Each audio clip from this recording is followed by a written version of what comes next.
allow the two It's okay. It's okay. Off your mind. It's okay. Off your mind. Like me. Chai! Now wow, people wey suppose talk truth to power don off mic. And if we talk, now 500,000 they go sama us, call am hate speech. But fear not, my ego don't come. Him go torchlight every corner, nooks and cranny of all these bad people where they spoil our country.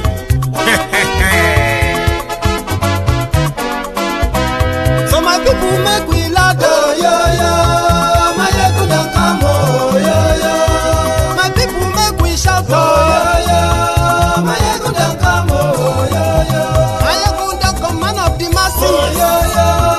My ego don't come, oh, yo, yo. My ego diary politico, oh, yo, yo. My ego don't come, oh, yo, yo. This one not the off in mind, oh, yo, yo. My ego don't come, oh, yo, yo. Can in the touchlight every corner, oh, yo, yo. My ego don't come, oh, yo, yo. Okay, some people be they holla say they want the power. Chai, them be promise us say we go get light and power. Nah. Them hustle sote they can't get the power.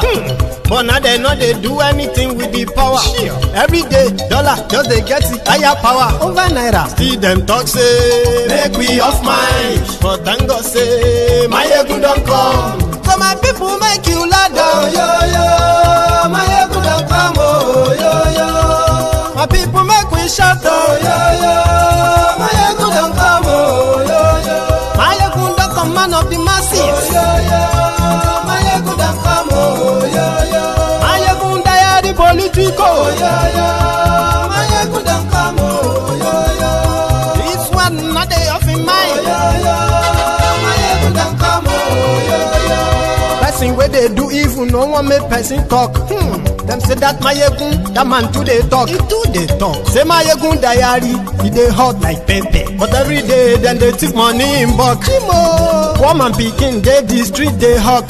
Still them talk say make we no talk. But thank God say my egun don't come. So my people make you laugh, oh, yo, yo. My egun don't come, oh, yo, yo. My people make you shout, oh, yo, yo. My egun don't come, oh, yo, yo. Man of the masses, oh, yeah, yeah. My ego don't come, oh, yeah, yeah. My ego diary politico, oh, yeah, yeah.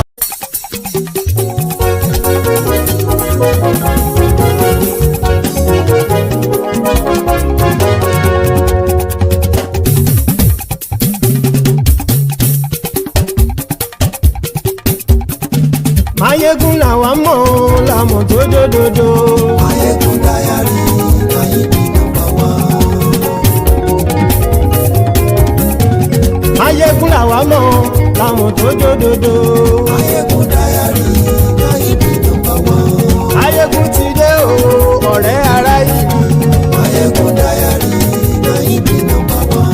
Lórí Facebook lórí YouTube. Ayégun diary náà ibi nọ́mbà wán. Gbogbo bó ṣe ń lọ ni Máyégún já wa sí. Ayégun diary náà ibi nọ́mbà wán. Àṣírí ọ̀jẹ̀lú kì í bò níbẹ̀ o. Máyégún diary náà ibi nọ́mbà wán. Bó bá ṣe eré àní Máyégún máa wí. Máyégún diary náà ibi nọ́mbà wán. Ó sì tún ṣe eré wàá gbọ́ níbẹ̀ o. Máyégún diary náà ibi nọ́mbà wán. Máyégún diary politico. Máyégún diary náà ibi nọ́mbà wán. Godfatherism kò sí lọ́rọ̀ Máyégún. Máyégún diary náà ibi nọ́mbà wán. Ẹ farabalẹ̀ sẹ́ o kẹgọ́rọ̀ lẹ́nu o. Máyégún diary náà ibi nọ́mbà wán. Àní Máyégún làwa mọ̀ tó dòdòdò. Máyégún diary náà ibi nọ́mbà wán.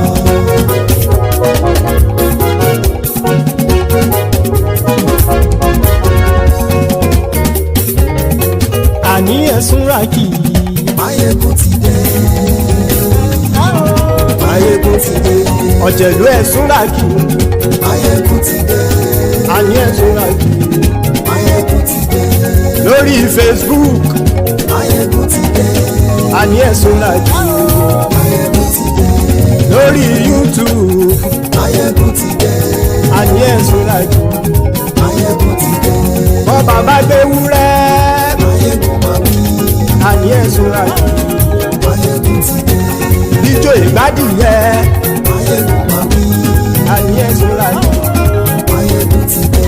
Presido Barufin o.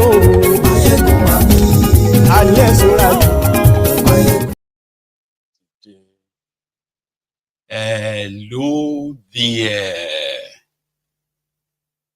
Good morning to you. Good afternoon to you.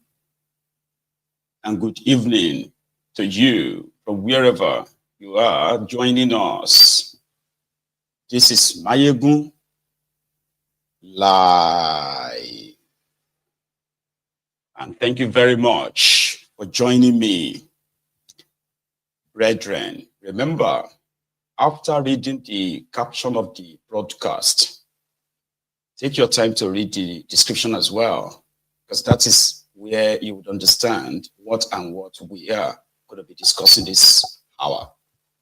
And then you can indeed see where you also want to probably have a contribution, right? And after that, please like the broadcast. That one itself is to register your presence here, right? Finally, share it far and wide to invite your friends and your not so friendly friends, your frenemies, and tell them all that Mayegun today. Then sit back, relax as we go through this sharp. So, brethren, this evening, we are starting from what I will call the continued reactions of the establishment beneficiaries since Peter Obi went to John Hopkins University in America, and he spoke to an audience where he factually, by the way, right, he factually exposed the sort of like wasting potentials of African countries, African leaders, and Nigeria, the growing poverty across board, including the recent IMF World Bank released a report that says that by 2026, more Nigerians are going to fall into poverty. And they gave all the sort of the data to back that up. And he was reacting to that. Then he was, in his usual manner, comparing Nigeria with other countries who were at par with Nigeria a few years back, and how everything got lost because of poor leadership. So they have been reacting. The first person to react is that Suegbe Sugomu Showumi, right?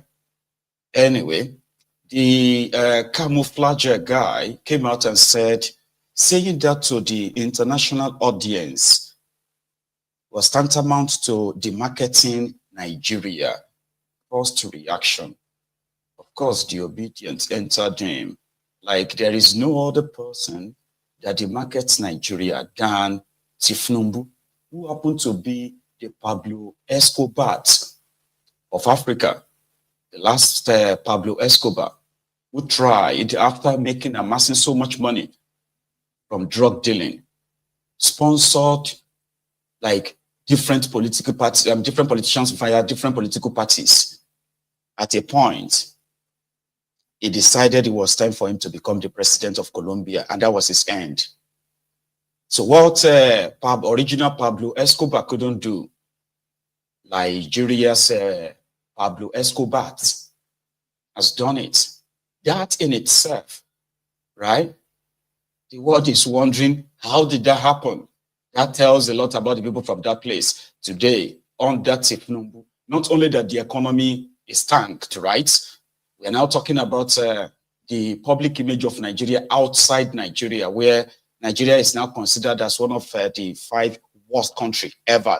Worst countries ever in the world, where your passport is kind of like a guarantee way of you getting denied a visa because of what your country is, your passport. You have a druggie as your president. I don't even know how you are trying to shake that off, right? So what kind of demarketing is more than that? You have rogues, incompetent rogues who have industrialized insecurity in Nigeria to a multi-billion dollars industry. What kind of demarketing, what other demarketing sort of like a reason do you need?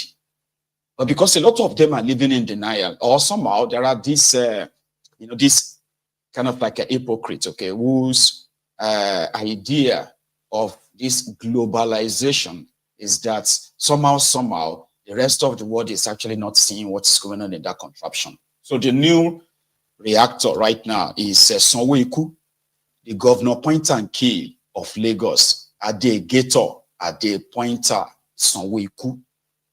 Now, Sanwoiku, who came to limelight after being a long time, from record, a long time bagman for Tinubu, right? So he came out to defend Tinubu. Rather than defend Tinubu per se, he just went on that usual political tirade of repeating a lie. That's something about that contraption, right? Oh, he didn't steal any money. What did he do? What did he do in Anambra, blah, blah, blah, blah, while his mates are being hunted down or cutting deals to join any ruling party to escape a prison? This guy continued to dare them, right? Now, we are going to go to the response of Sanwoiku. This is it. Now, Sanwoiku, in reacting to Peter Obi's expression, or the Peter Obi's criticism of Tinubu just a few days back, right?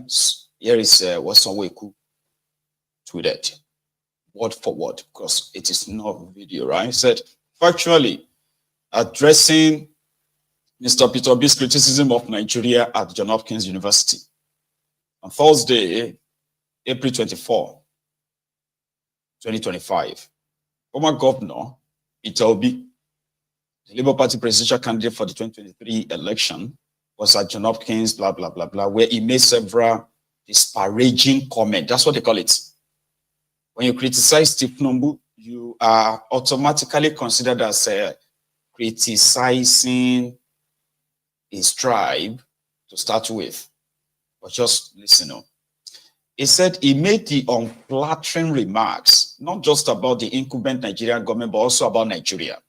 He said, I also find Mr. Obi's pattern of behavior disturbing. When prominent Nigerians go overseas, they ought to project Nigeria positively. What does that even mean? Project Nigeria abroad positively. Brethren, what does that mean? Like you have to tell them that people are not dying, people are not being kidnapped, people are not being killed, and criminals are not looting the treasury. And then the country is not wallowing in poverty. Like, what do you tell the world to project Nigeria? That it is safe for them, right, to move their family to. And Nigeria is so safe for them to invest their money. But here you are, an economic refugee in another country. While the rogues are destroying the contraption, right? Majority of those who can afford it, they are escaping. It's like escaping from the zoo. Anyway, let's continue, right? So they do not have to do that for the government, but we all owe a duty to market Nigeria on the global stage rather than the markets are.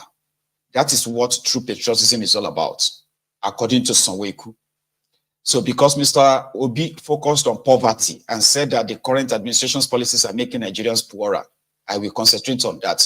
Now, is Tinubu's policies not making Nigerians poorer? Is that real or not? It is, yeah? Now, let's continue. According to Sanwoiku, he said, now, I find this somewhat ironic that a man like Mr. Obi, who did not build a single school, Shori, you see this line? You can tell that the first person to use this line, yeah, was no other person than Dele Alakori. And since then, you will see in everything that Sanwoiku actually published. You can, those of you who have had encounters with the Ronukus, those of you who have had encounters with the Ronukus, you probably will get to understand some of the familiar lines. So this is how you get to know that their their inputs of, they're tribalizing politics for their own political gain. By the ones that you see, all this tribalism, all this ethnicism, all this hatred that they are pushing by the Ronukus online, you can bet on it that they all come from the highest rank of these rogues, these chancers. But here, for those who are interested, right, most of what this Looney actually published there, right, they are stuffs that you can search for. And because it is internet, right, you can get all your answer. Sanwoiku could have actually gotten his own answers, but that won't work. They had to push it. Here you get like, he did not build a single school. He did not build a single hospital. Poverty, this and that. These are, what do you call his name? Deliala Corey's line. And it all started from 2022, right? Now, Sanwoiku said, single school or a stand-alone hospital throughout his 8-year tenure as governor of Anambra, or sustainably provide credit facilities. That Obi did not provide credit facilities. That means give money to maybe traders, or I think that's what I mean by that. We criticize the government of Nigeria, which is actively doing that. He said, I say this because the president of Nigeria, Bola Tinubu, is my predecessor. And as governor of Lagos and now president of Nigeria, has built over 200 schools and provided student loans to more than 200,000 undergraduates of Nigerian tertiary institutions. In less than 2 years, he has provided over $500 million in credit facilities to small and medium-scale enterprises. Zobo. You all know that that's Zobo, right? Or once you repeat it again and again, right? Then it must be true. Now here, said while he was governor of Lagos between 1999 and 2007, the president reduced poverty by more than 46%. This is also a lie. I'll show you some data that contradicts this lie. Okay, I'll show you them. Said there is every reason to believe that based on what he did as governor of Lagos, he will repeat the same feat at the federal level. After all, the best predictor of the future is the past. He said, but let us examine the messenger, not just the message, and look at the issuer as well as the issues. Mr. Obi talks a good game, but was he able to reduce poverty while he governed Anambra? Perhaps we can let the facts speak for themselves, right? So now here are the typical talking points of the Ronokus. Magbolo, under Peter Obi as a two-term Anambra governor, poverty in Anambra increased. That was a lie also, but it's been repeated again and again, right? So it must be true, according to them. Anyway, he said it did not reduce. So before Peter Obi became Anambra governor on Thursday, June 14, we launched a research, right? He said poverty rate in Anambra was 41.4%. But after only 2 years in office, the poverty rate in Anambra jumped to 53%. Then he said, but the interesting thing is that 5 years after Peter Obi left office, his successor, Willie Obiano, reduced the poverty rate in Anambra from 60% to 14.8%. You see, this is also their talking point, all right? So before Obi in Anambra, which is actually the fact now, right? So before Obi in Anambra, indeed, there was Chris Ngige. Before Chris Ngige, there was Mbadinuju. And indeed, it was actually during the time of Ngige that the Anambra Poverty Index started falling. And yeah, immediately after Obi, that was when the poverty in Anambra actually fell drastically. Again, I'll show you some of what you will see, I mean, the numbers, okay, from a very reliable data, but keep reading. He said, but the interesting thing is that, meanwhile, the Obiano that now succeeded Obi 10 years after Obi left, that Obiano is currently standing trial for looting over 87 billion naira from Anambra State as their governor. Now, the same Obi himself, right, who was kind of like the guy who, who evidently seems to be the one with the cleanest record among these roads. Something that became a crime, by the way, like, how dare you be bragging about saving money? But there is more. All right, but I'm going to share that before we continue. Anyway, as such, I'm not sure, right, that Mr. Obi is morally well placed to make the alarming claims he made about Nigeria at John Hopkins. Now, you can tell that there is actually nothing here, all right, to show that what Peter Obi said about the contraption is a lie. According to Sanwoiku mentioned student loan. And out of the millions of Nigerian students in public school, let's use public school, not those ones in private school, who are almost paying the same as public school, as private school as we speak, when Tinubu removed education subsidy and jumped the school fees.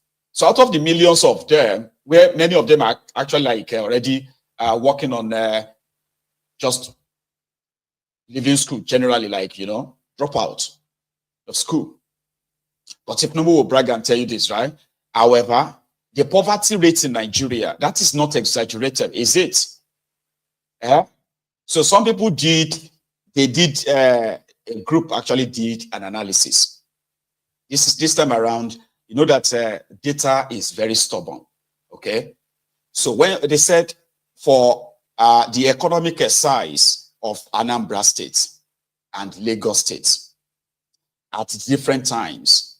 So what I mean is that, let's say Anambra State, which is not as advantaged as Lagos, and we all know why. That is the political setting of Nigeria, which is intentional, but I don't have to go into all of that. So this is who they were. When Obi was their governor, and when Tinubu was governor, when Fashola was governor. So they now put, like, what kind of resources did these people have access to?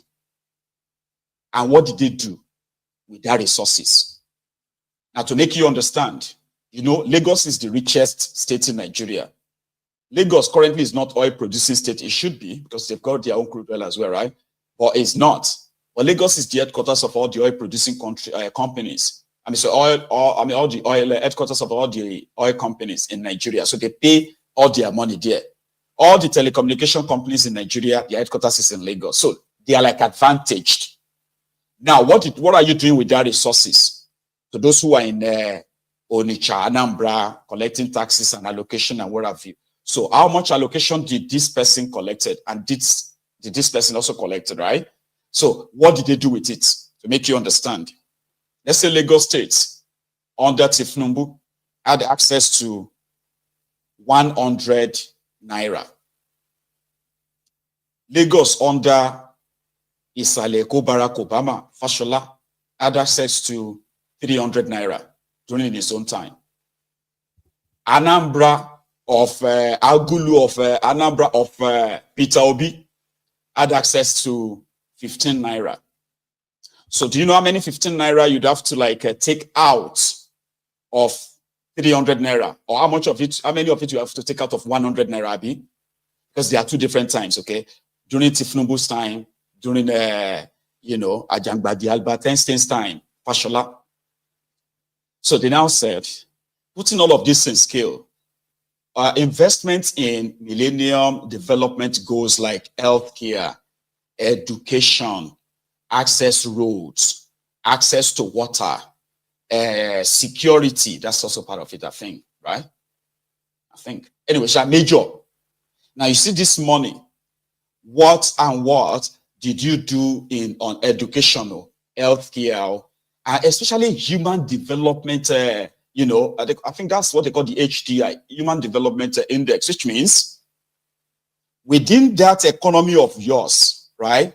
How many jobs did you create? How many other ways did you actually really touch the people's lives that they could see growth in their lives?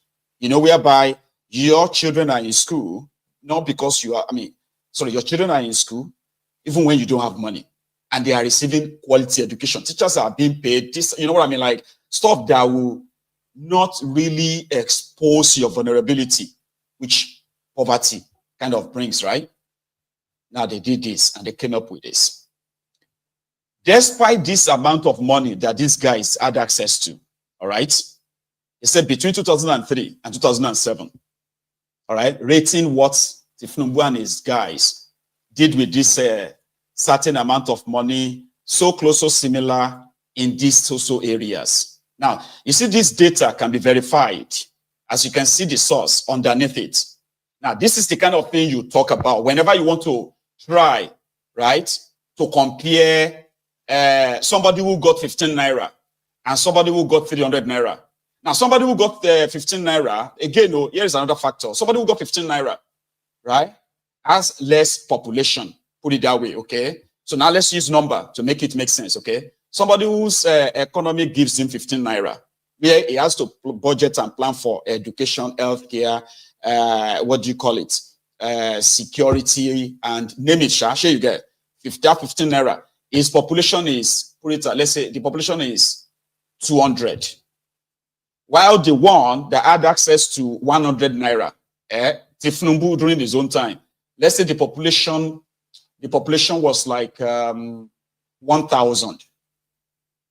Now that the person who had access to 300 naira of his own, like assets, what you call revenue or resources, right?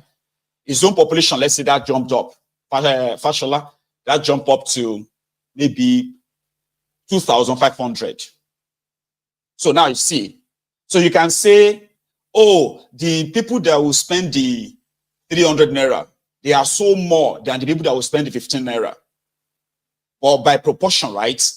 The effects of what you actually use the 300 naira for, compared to somebody used his own 15 naira for.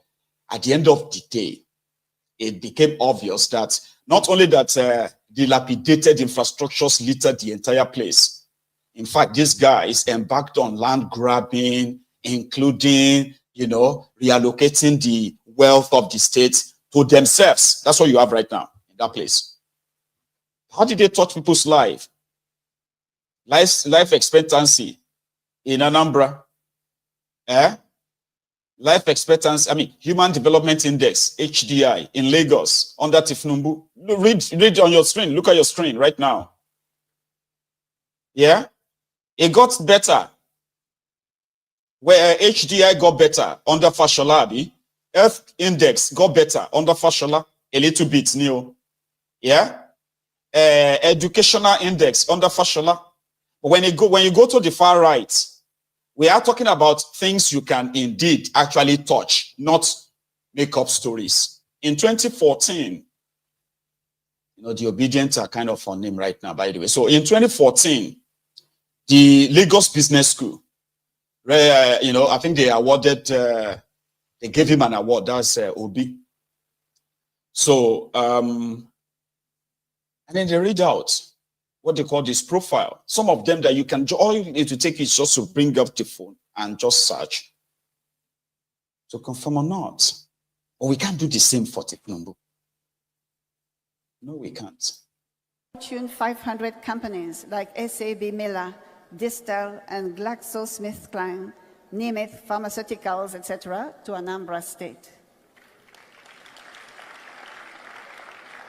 Under him, Anambra State was rated the least indebted state in Nigeria by the Debt Management Office. Anambra was adjudged by the Federal Ministry of Works the state with the best network of roads in the country, having asphalted over 800 kilometers of roads.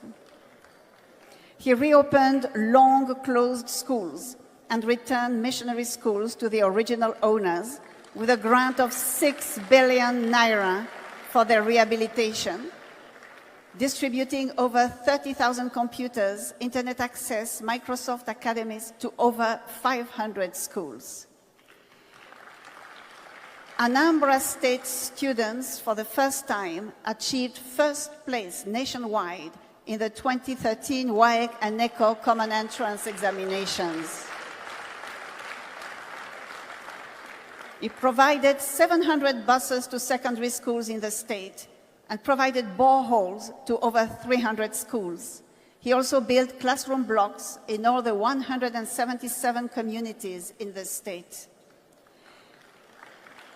He ensured the payment of over 35 billion naira in outstanding pensions and gratuities in the state since 1999. Before he became governor, no single health institution was accredited in the state. But under his administration, 10 schools of nursing, midwifery, and medical technology, as well as 2 hospitals, were accredited. Mr. Peter Obi stands for justice and fairness and was the first Nigerian governor to reclaim his governorship mandate after 3 years in the court, giving confidence to others. Now, the reason why you can go and check all those things, they are on the social media. And I just don't want to, because what I don't want to be kind of up and start sounding like I want to defend him per se. But you see, one thing about the APC, Egbekebe, is that even when you do your best to debunk their lies, they understand their base. All right? So their base, they are not interested in any facts. It's about smear. And if you dare say or talk about the failure of Tinubu, which they are aware of, then they can just look for anything. Whatever it is that they can just fling and fling and fling and see which of them is going to stick. So they have their base. I've seen majority of them who have said I'm not hear them here, but I've seen some of them who are on social media. They will tell you that it didn't build one single school. It didn't build one single hospital. And they've been repeating that, despite the fact that video evidence are kind of like in contrary of that. But you don't care. It's not about fact. Come on. Because when they are all by themselves as well, right? They tell themselves, we must make sure, say, we keep pushing this thing. Yoruba versus Igbo, Igbo versus Yoruba. If anything at all, whenever this guy says something, we must make sure that we tell our people that the Igbos are our enemies and stuff like that. So I've never read about Sanwoiku anywhere, not to talk of Tinubu, except all the repeated lies of Tinubu built Lagos by these rogues. The only person that seems to know Sanwoiku very well is the dust of Sanwoiku around the time. And the only way out for us is to continue to do that in the next 4 years. This particular aspirant, as you all know, you can go and check it, the records are there. This is somebody that has been arrested for spending fake American dollars in a nightclub in America. And he's been detained for months. And he knows that he has won mugshots for months before this whole thing was quenched. He's also known that he doesn't have the competence to do what he's being propelled to do. The records are there in Gwagala General Hospital. This is somebody that has gone for rehabilitation before. We don't want to go too far, but we know, and we know. Now the truth is this. We don't want to talk about all the things that we know, but we know that, our leadership should have a rethink. Because the truth is this, I will not stand here on the mandate of Lagosians and then allow our great party APC to fritter away down.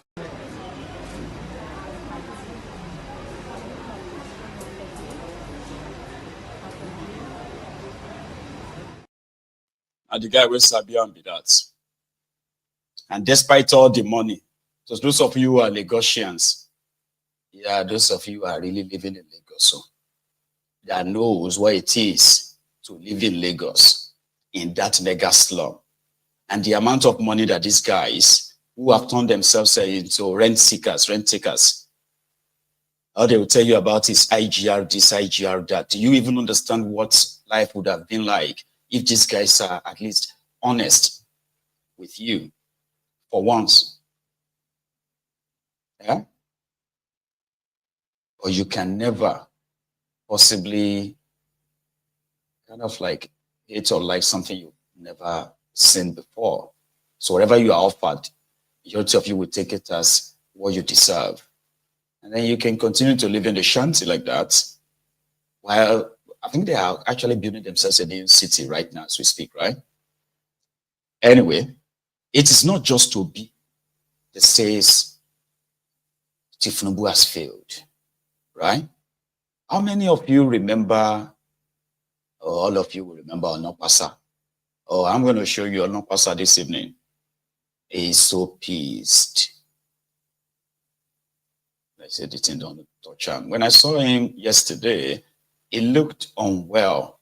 Some said immediately you can easily just look and say, well, he's sick. But guess what? Others saying it's not just sickness. So my ego, that's why you don't even understand. I'll leave you all to that. But there is this guy that claims to be a former APC member, probably an SDP now. He has something to say, still about the same call. Now, this is not Obi. Possibly we'll never get a response from them. But listen. As far back as July 2023, when I saw the direction after the subsidy is gone, declaration, and then the exchange rate, I wrote an open letter to Asuwaju where I talk of disturbing signals. I don't hide my feeling. And the disturbing, why there were disturbing signals, was that critical decisions were taken without any clearly spelled out plan on how to manage the consequences of those decisions and convert them to advantages for the people and for the country. And we are on a roller coaster. I have said that severally.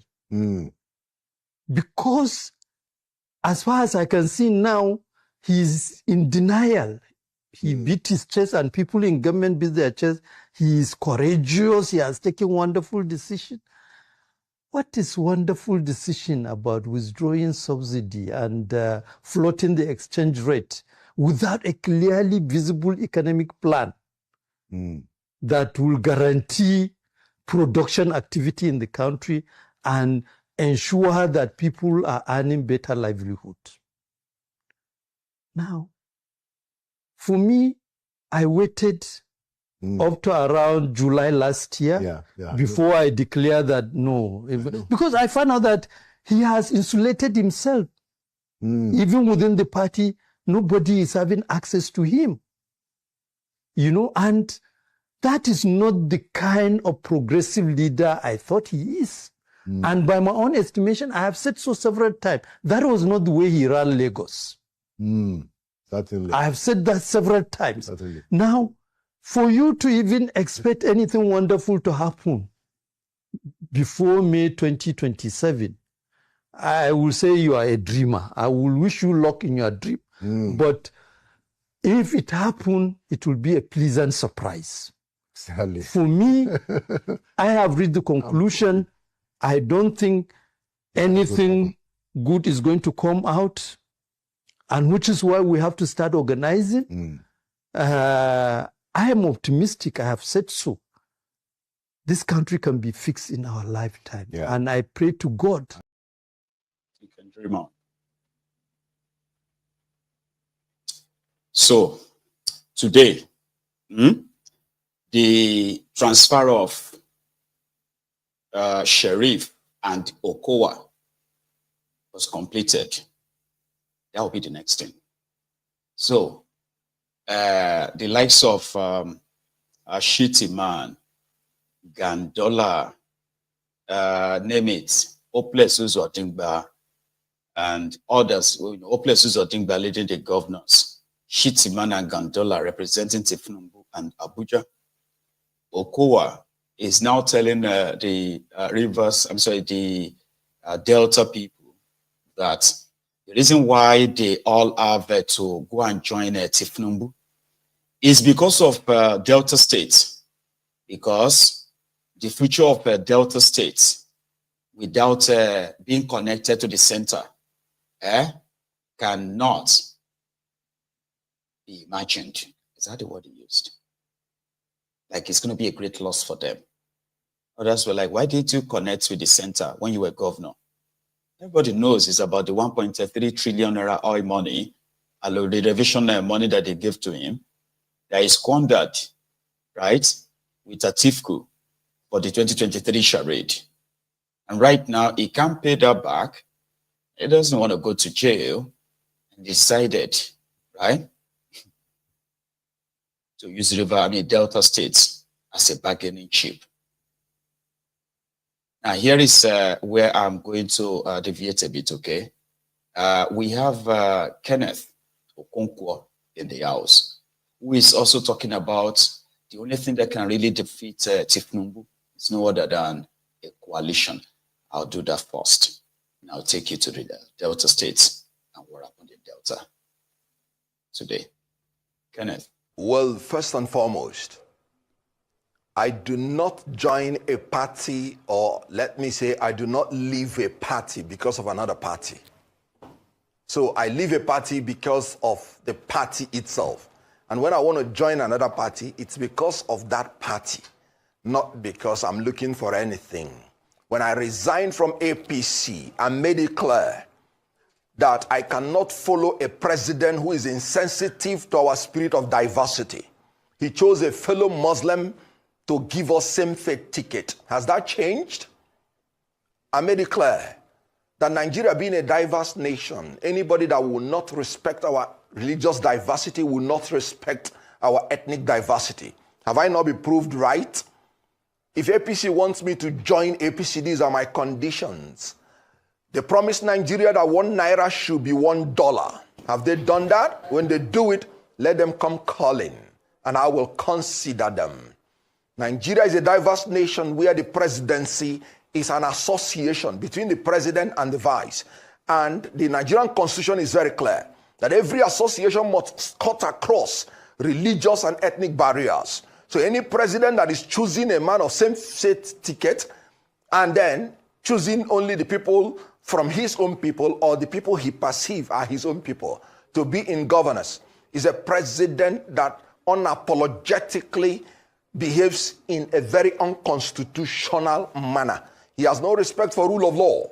And Aristotle made it clear that rule of law will always be preferable to rule of an individual. Appetite for material things and other self-centered desires perverts holders of office. Apart from sapping our energy, draining our life and enthusiasm, there is nothing else that this government has achieved for Nigeria. And then contemplating that me that entered politics for the welfare of the people shall join an APC that is insensitive to the people's welfare, that has punished Nigerians with hunger and hardship. The World Bank report now said that Nigeria will sink further into poverty till 2027. That in Tinubu's regime, there is no hope for recovery from poverty. And they gave their reasons: structural economic weaknesses, dependence on oil revenue, national fragility. In other words, national conflicts. Look at what's happening in Plateau State. More than 100 persons have died, massacred by unknown people. And the president was in Paris and could not even cut his travel short to commiserate with people from Plateau State. Look at what's happening in Rivers State. A president declared martial law and removed constitutionally elected representatives of the people. And look at what's happening in Benue State. People dying. All the things this president has given Nigeria is tears and blood. And you want to say Kenneth Okonkwo will contemplate going into such an association? I tell you what Dove said, man, said. He said toxic leaders are energy vampires, draining life and enthusiasm out of the people they lead. You want my life and enthusiasm to be drained? No. I reject APC as presently constituted, as a party that does not live up to its promise, as a party that has inflicted Nigeria with hunger and hardship, as a party that does not recognize our diversity, as a party that has given us nothing except tears and blood. A land that God created to flow with oil, with wealth, with gold, is now flowing with tears and blood. Count me out of that unholy association. For now, I am a member of the coalition. And we are moving in that direction to solidify the unity amongst all the opposition forces to take out this government that, according to Senator Ndume, is a government of kakistocrats and kleptocrats, the government of worst of us, and the government of desperate thieves. According to Aristotle, he said when man is separated from law and justice, he becomes the worst of animals. And Plato made it clear that man separated from law is the most savage beast. We have been reintroduced to the state of nature by this government, where life, according to Thomas Hobbes, has become solitary, nasty, brutish, poor, and of course short. Okay, that is what we're suffering in this country. Well, 2023, I was consumed with the fact that there was an agreement between North and South that the North should have power for 8 years, the South should have power for 8 years. And I ran under that canopy. And then we produced a Southern president. However that came. In 2027, it is a different ball game because we are now in the half of the match. If you say you want to bring another Southerner who is not Tinubu to come in, the North will say he's going to spend 8 years. And then that will still breach the agreement. And now that Tinubu is incomparably bad, would you say you give him another 4 years? That we will continue to sink, according to World Bank report, into further poverty and misery? Now, if you get a Northerner who will commence a rule in the middle of the game, would you say that if he spends 8 years, it has not become injustice? It will. Now, if you are in a coalition democratically, how do you choose somebody that will be acceptable by all his colleagues? These are very tough issues. And what I have decided is that, look, there is 4 more years that is remaining. Because we may not be able to choose anybody by selection and make the person to have the buy-in of all the other contestants, let there be an open primary election between North and South in a coalition. Whoever wins should agree to do 4 years to compensate for the injustice that will be meted out to any section. If another Southerner who is not Tinubu wins, he must say that he will do 4 more years to complete Tinubu's regime. If a Northerner wins, then let him do 4 years so that it will return back to the South. Because that is the only way that we may be able to stop this government that has become incurably bad. According to John Locke, when a government becomes destructive of the fundamental human rights of the people, they have the right in a social contract to alter the government, to change it or abolish it altogether. This government needs to be changed, and you have to give in something in order to get something. So basically, that is the only justice of the situation that I have seen. Where did I learn this from? I learned it from Tinubu himself. In 2015, Tinubu sided with the Northerners against Ruben Abati's principle.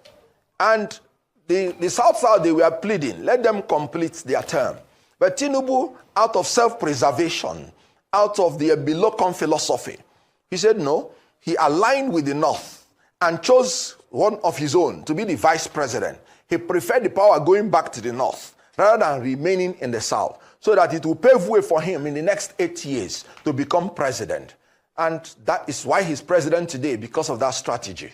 So in between the game, and when the incumbent is found wanting, the only way to move forward is by this method that I have enunciated. Well, first, Tironukus will tell you that Tinubu is not Jonathan.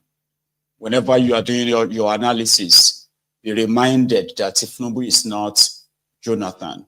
And a lot of people are now saying that even Tinubu self will soon smell himself, right? If he's dreaming of his completed state capture, just like that, maybe there is even something more up the sleeves of these conquered people. See, that's what will make it interesting.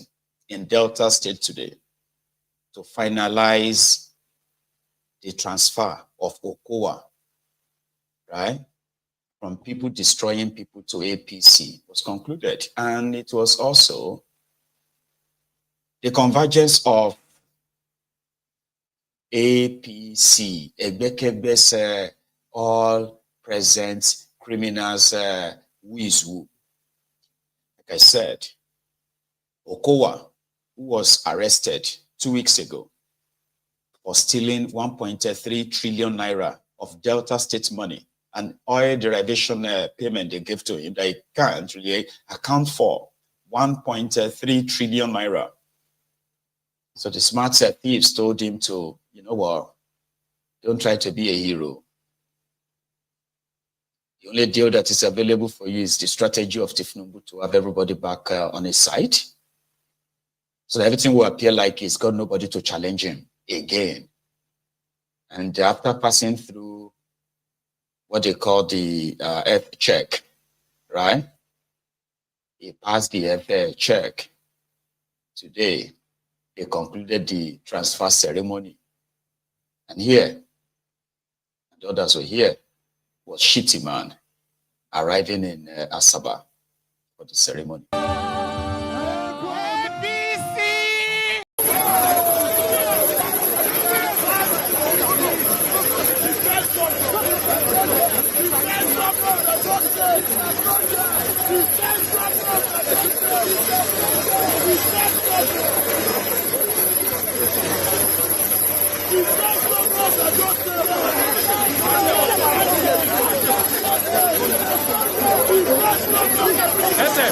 That's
Go.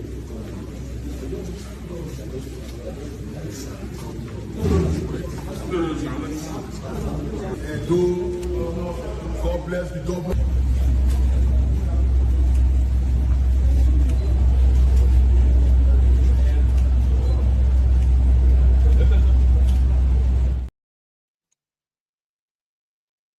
When the ceremony or the event, Okowa said is moving to APC, because they wanted to connect Delta State to the center so that Delta State can benefit from the center. You know, so because of that, Delta State cannot be left behind, and he consulted wide. Deputy or Vice President to Atiku, remember? Now here was Okowa this afternoon. APC!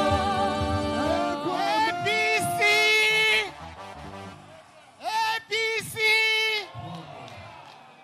Your Excellency, our Vice President of the Federal Republic of Nigeria, Your Excellency, the National Chairman of the APC, Your Excellencies, Governors of various states that are here present in great numbers, please do allow me stand on the already existing protocol.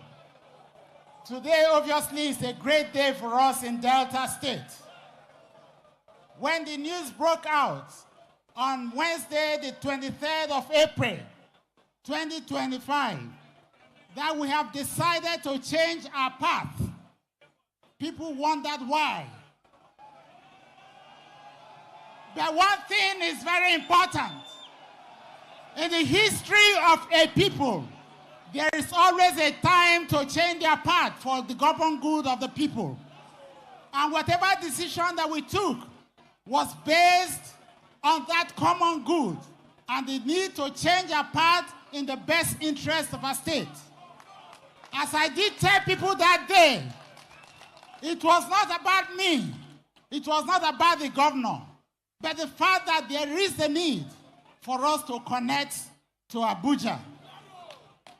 That goodwill that is in Abuja, that resource that is in Abuja, of which Delta State is a large contributor, there was a need to connect to it. I was governor for 8 years. I was in opposition. I did my best, but we lost a lot. And I did not believe that the governor needed to stay working very hard. And we know that we are very supportive of Governor Sheriff because he's doing a lot. But as the governor is doing a lot for us, he also needs to connect to the greater source of power and resource and goodwill in Abuja. And when we sat down after stakeholders meeting, we thought that it was necessary to make this move. This move is bold, it is strategic, it is patriotic, and it is well-intentioned. It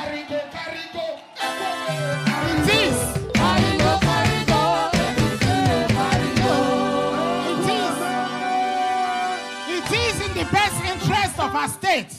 It is in the best interest of our people. You know me. I've been with you for so long.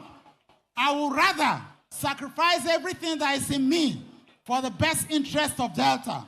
And that decision that our governor took, that we needed to move after consultation with the leaders of the party, which was cascaded down to the local governments and the world, is the best interest for our state. We must defend our state. Our state stands far beyond us. And I believe that this decision is in the best interest of all. It is time for us to embrace each other, our brothers and sisters that were already in APC, and those of us that have come into the family. We need to embrace each other and work with oneness of heart. It is time for us to stand together in great support from Mr. President and Mr. Governor, because together we can truly dominate the politics in Delta State. For I believe there will be no other party with this move that we have made.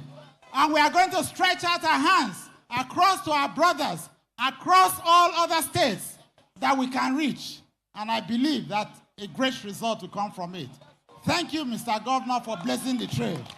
You have put us forth, and I believe that it's going to yield a lot of results. We trust you, we believe in you, and we believe in the decision that we have collectively taken. May God lead you and keep you very close to Mr. President. We will support you, we will support Mr. President, and God will truly bless us in Delta State because it is well with us. We are a great state and a great people, and now we have made the right decisions, a bold one, in the best interest of us all. Let us go back home and let the people know that we have taken this decision in their best interest. God ẹni òfò ni ẹ ṣòfò láyé ẹ tún ṣe lálìkìyàmà ẹ̀yin rádaràda wọ̀nyí. ẹni òfò ni ẹ ṣòfò láyé ẹ tún ṣe lálìkìyàmà ẹ̀yin rádaràda wọ̀nyí. Notice say God get patience, so like for real. Oh. No wonder they say God is not man. That guy stole 1.3 trillion. EFCC, Economic and Financial Crime Commission, dealing with financial crimes. They arrested this guy just about a week or two ago. Rather than for him to defend himself of where their money is and all the properties they traced to him, that ordinarily they are about to start collecting all his properties and what have you. They told him to decamp to the ruling party. And he just did. And all of that is gone now. The exchange rate when Okuwari was your president, when this guy stole 1.3 trillion naira. exchange rate was 420 naira official. That's over $3 billion. That's how much money that came to Delta States in a space of 8 years, and a fraction of it is what this guy looted. And the Deltans will never see the money again, ever. Never see it again.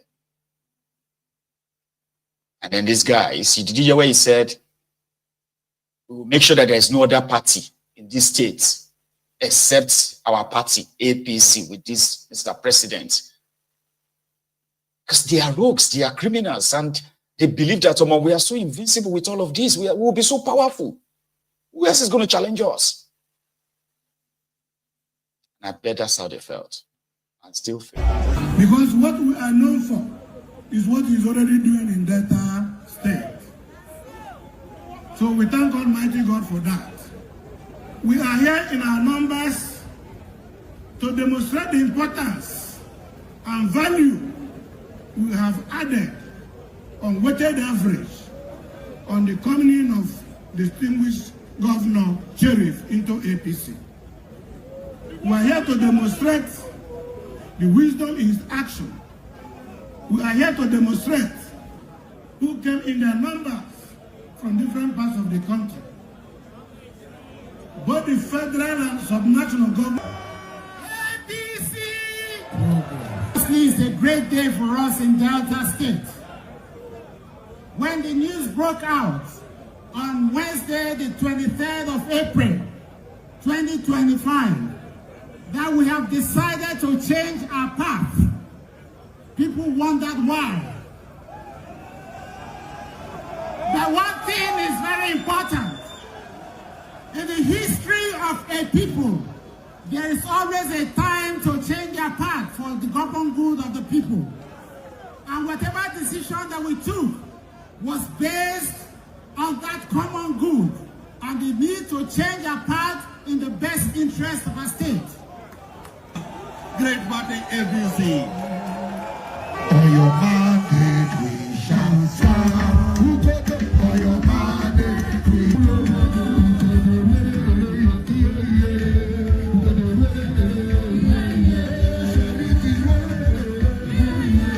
There was no more fashion again. Confirm. Because let me tell you, APC is not like PDP. Let me tell you, the governor takes charge. Yes. And we are taking charge. Yes. Is it true? Whether the fashion of Obioma Gege, whether the fashion of Feto the I don't believe in any faction. Yes. Everybody must queue. Yes. Everybody must queue. Yes. And we unite these states. Yes.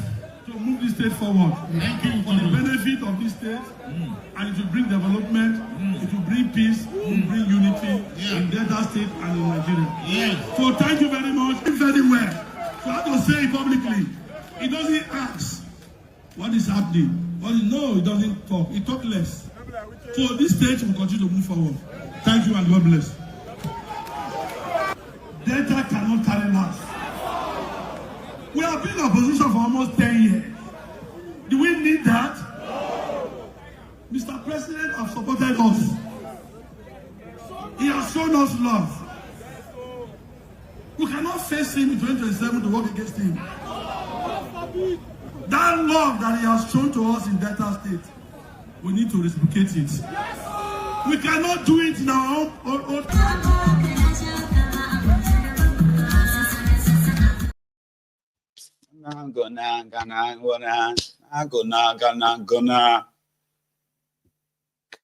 That's how they feel.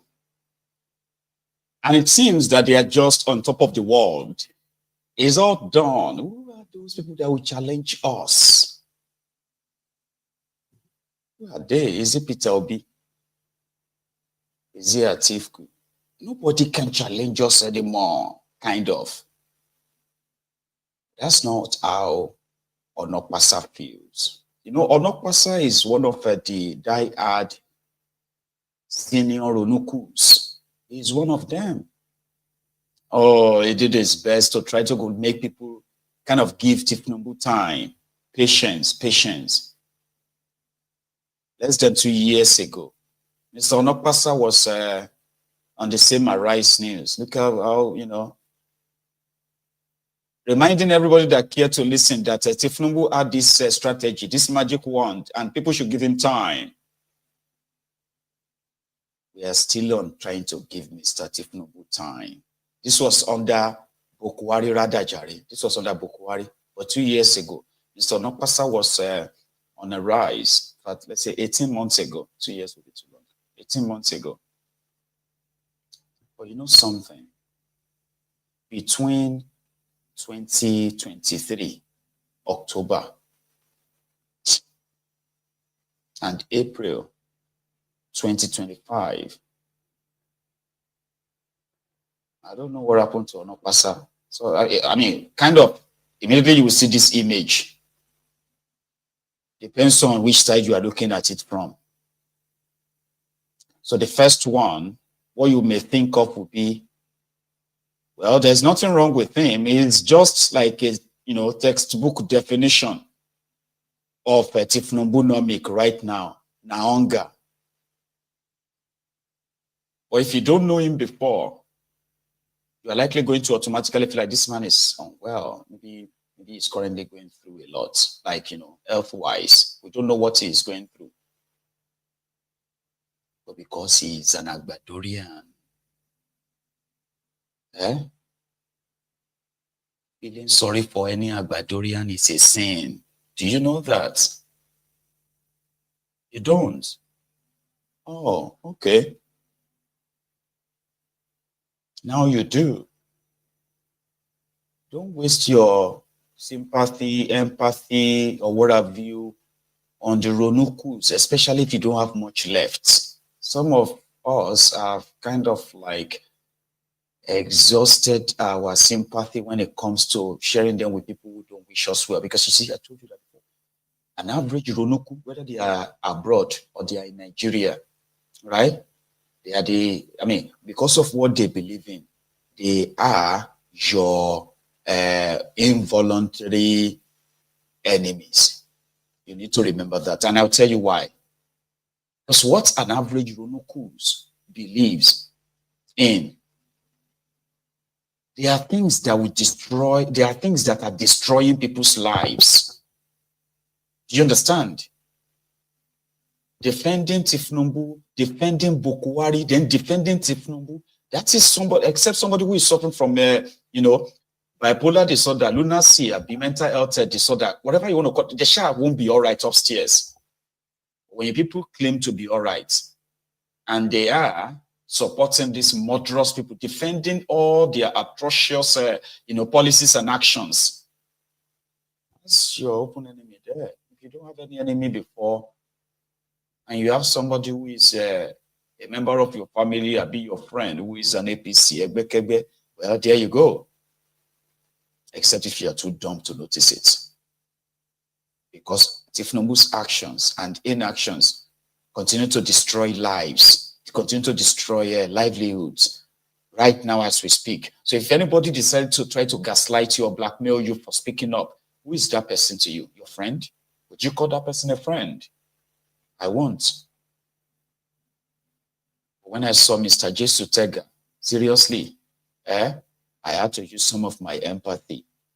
Because to me, we are all humans after all. Right? This time it wasn't on the TV to try to gaslight anybody who is calling out at Tinubu and APC on their failure.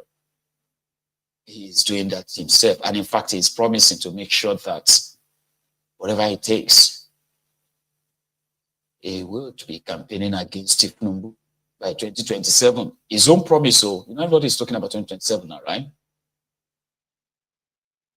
You know where what the saddest thing is? Mr. Jesu Tega, Onokpasa, Mr. Man that used to be one of the recognized Ronukus and the Ronu Nazis, the bad idiots, the bad stats. They used to be those who defend Onokpasa on social media. But since yesterday, Baba, I then call the same Onokpasa See, Onopasa no go reach 2027. Why? They're now the ones who are pointing this out that look at the person where they talk, say no go vote for Tinubu in 2027. Should this one go reach 2027? Let know you. That's the thing. You know? That's the thing. You can't be working against your own interests. And at the end of the day, it won't catch up with you. It will. But here is Mr. Onopasa. That whether decamp or no decamp, there will be no one-party state in Nigeria, and Tinubu is a failure. He might have lost a lot physically. He hasn't lost his voice. Even if you don't recognize him by his look, you will remember him by his voice. Shege, Banza. Senior Shege. I told you, most of you are living in denial, currently pretending, using social media to cover up. You might catch up with everybody. You don't understand. Chori Shege Banza, Egbon Shege ni. Get from change to next devil. From next devil, they say that they renew your hope. Renew Shege ni. Banza si. Ross. Which don't deal when the people are hungry? Is it that easy for it to be a done deal? Let's feed our citizens. Let's govern well. It's not a question of people defecting to our party. It's a question of us ruling well. And in that angle, we have failed woefully. President Bola Tinubu has failed woefully to rule well, to provide food for Nigerians, to give them succor in this hard times. Let me come to this. The governor of Delta State, who recently defected to our party, is actually my cousin, Sheriff Obidients. I don't have the slightest idea why he defected to our party. He did not tell me he was defected to our party. I wish he were. But I don't think it has value to him, or he has value to our party, or he adds value to Delta State. But I just wish it were. This whole idea of let everybody be, let us just keep packing people into our party, that's not democracy.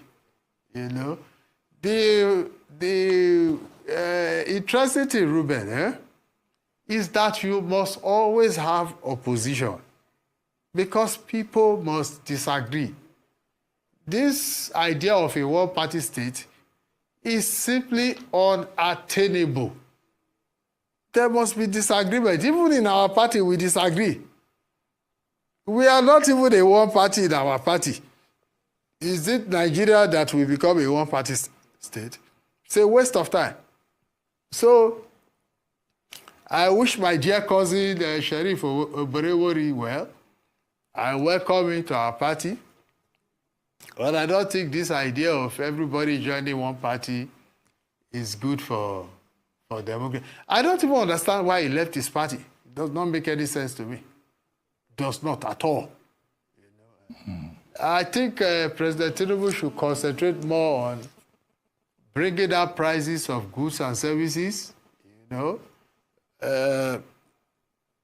strengthening democratic values, and all this idea of people coming to our party.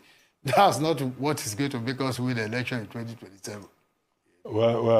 This should take her. I can tell you, just a minute, Ruben. I can tell you for free, Ruben, that at this rate we are going, all these things will help us in 2027. If we are not careful, Bola Tinubu will end up as a one-term president. Quote me anywhere. I'm not leaving my party for anybody. I'm a foundational member of the APC. And I'm not leaving it for anybody, including President Tinubu. Now, if you see the truth, you see the Bible says, "And ye shall know the truth, and the truth shall set you free." You cannot pretend, even you, Ruben, you can't pretend that there is no hunger in the land. You cannot pretend that people are not finding it difficult to make ends meet. That's all. In fact, when Tinubu called us to support him, he promised to make food cheap. You know, at that time we were being insulted. We are Akpabio, we are this, we are that, you know.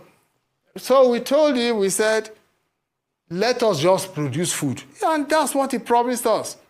Only for him to come to power and then, in fact, only God understands what he's doing. That's his headache. I'm not leaving my party for anybody. Not at all. But I'm certainly not supporting him for 2027.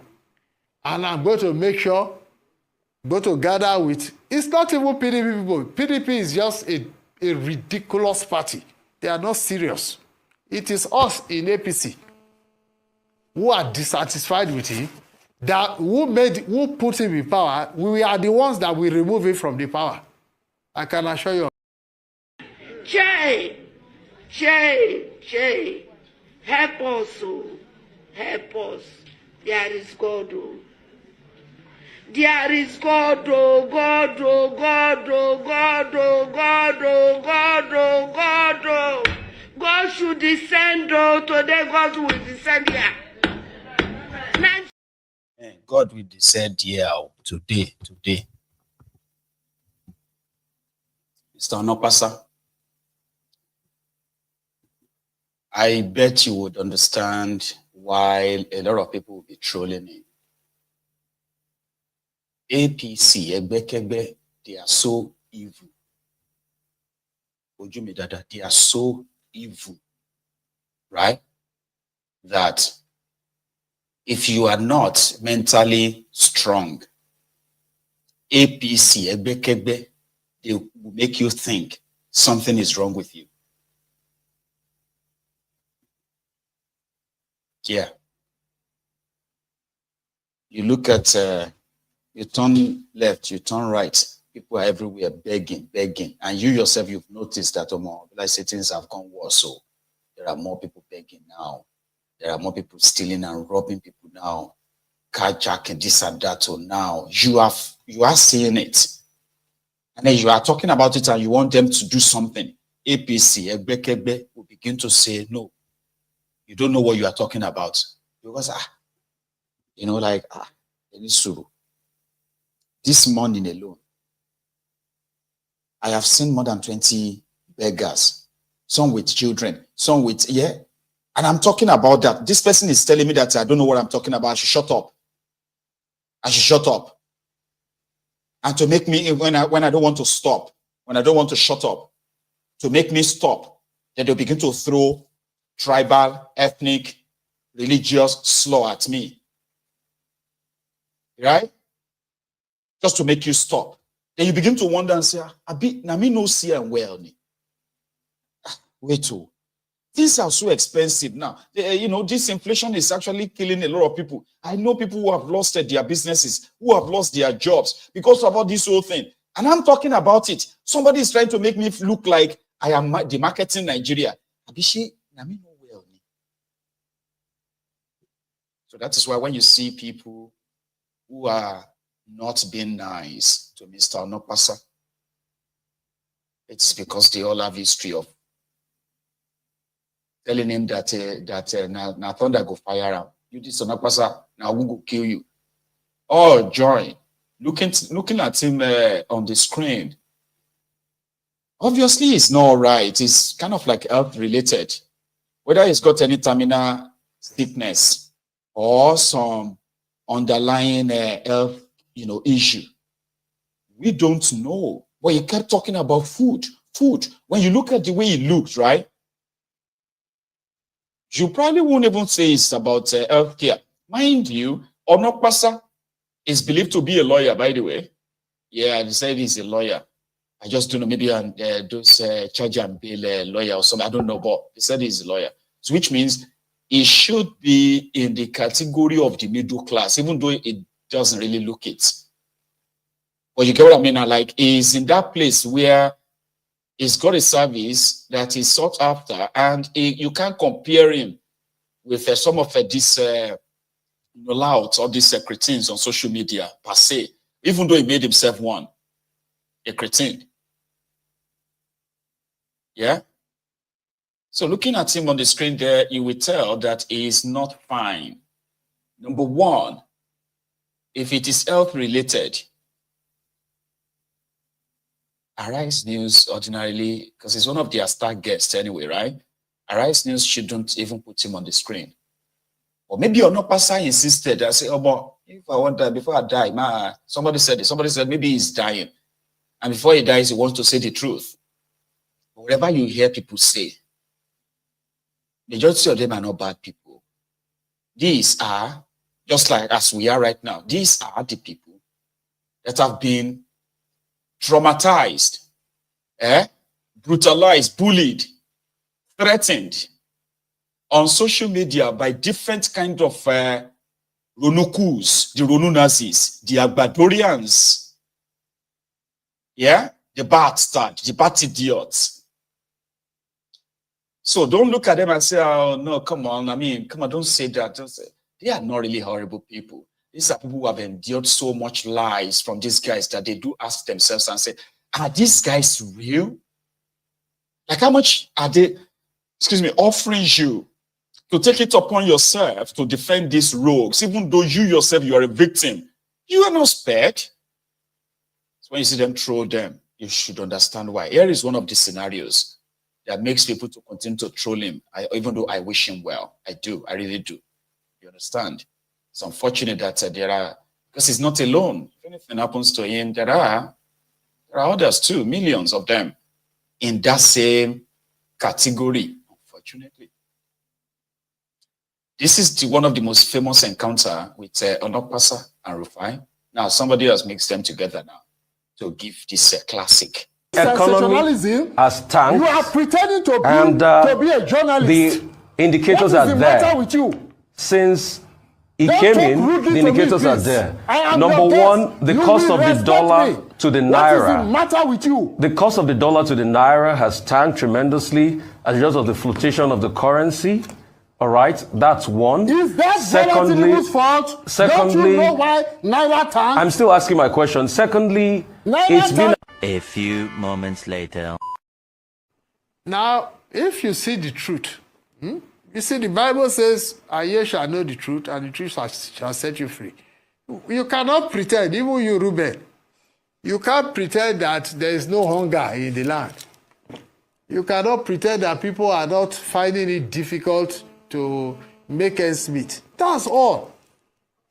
In fact, when Tinubu called us to support him, he promised to make food cheap. You know, at that time we were being insulted. We are Akpaborians. We are this, we are that. You know. So we told him, we said, let us just produce food. And that's what he promised us. Only for him to come to power and then, in fact, only God understands what he's doing. That's his headache. I'm not leaving my party for anybody. Not at all. But I'm certainly not supporting him for 2027. And I'm going to make sure, go to gather with, it's not even PDP people. PDP is just a ridiculous party. They are not serious. It is us in APC who are deciding. Nuisance Lele. Nuisance Lele. Onopasa. On top this, Ashirauja called Tifnumbu. He is not the only one regretting. I mean, they have others too. From northern part of Nigeria, right? The lamentation is the same. They were in the same boat before, but the music has changed. So is the dance. I think the first thing is to clarify the objective of setting up the coalition is not just to defeat President Tinubu and APC, but to rebuild Nigerian democracy. There is no need belaboring the issue. The point is that Nigerians are disappointed. APC came with a lot of promise and being a founding member of APC, I can talk about that very authoritatively. We promised Nigerians to end insecurity. We promised Nigerians to end corruption. We promised Nigerians to ensure that at the minimum, our democracy is functional. Unfortunately, here we are today in a situation when people talk about one-party state, I think they are being generous. The truth is that we don't even have a political party. APC itself, I don't regard it, and being there, I can say so authoritatively. Any party whose organ are not meeting is not a political party. And as it is, the first thing, and this is the first disappointment with President Tinubu, I'm one of those who hold him in very high regard. I thought all the mistake of President Buhari, he will be able to correct it.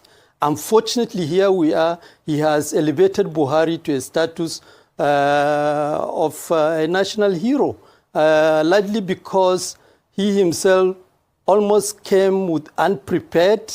He is ruling the country almost impulsively, taking decision without any plan, which is where we have landed in a situation whereby cost of living and income have been eroded, So I think coming back to your question, the whole objective of the coalition, and this is the negotiation going on, to ensure that at the minimum, the mistake of the past are not only corrected, but we don't resume politics almost as business as usual.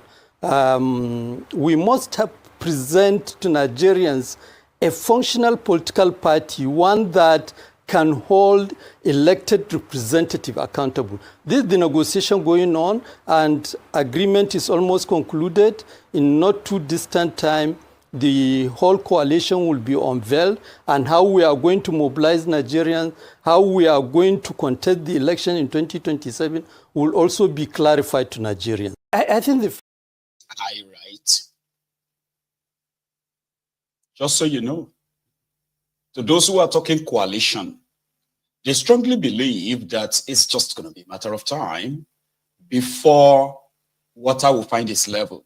Meaning, despite all these differences, as well as the widespread tentacles of Tinubu in this political space, they still believe strongly that if they all come together, they can pull a win against the Kolu Tinubu. Otompolo kind of like disagrees.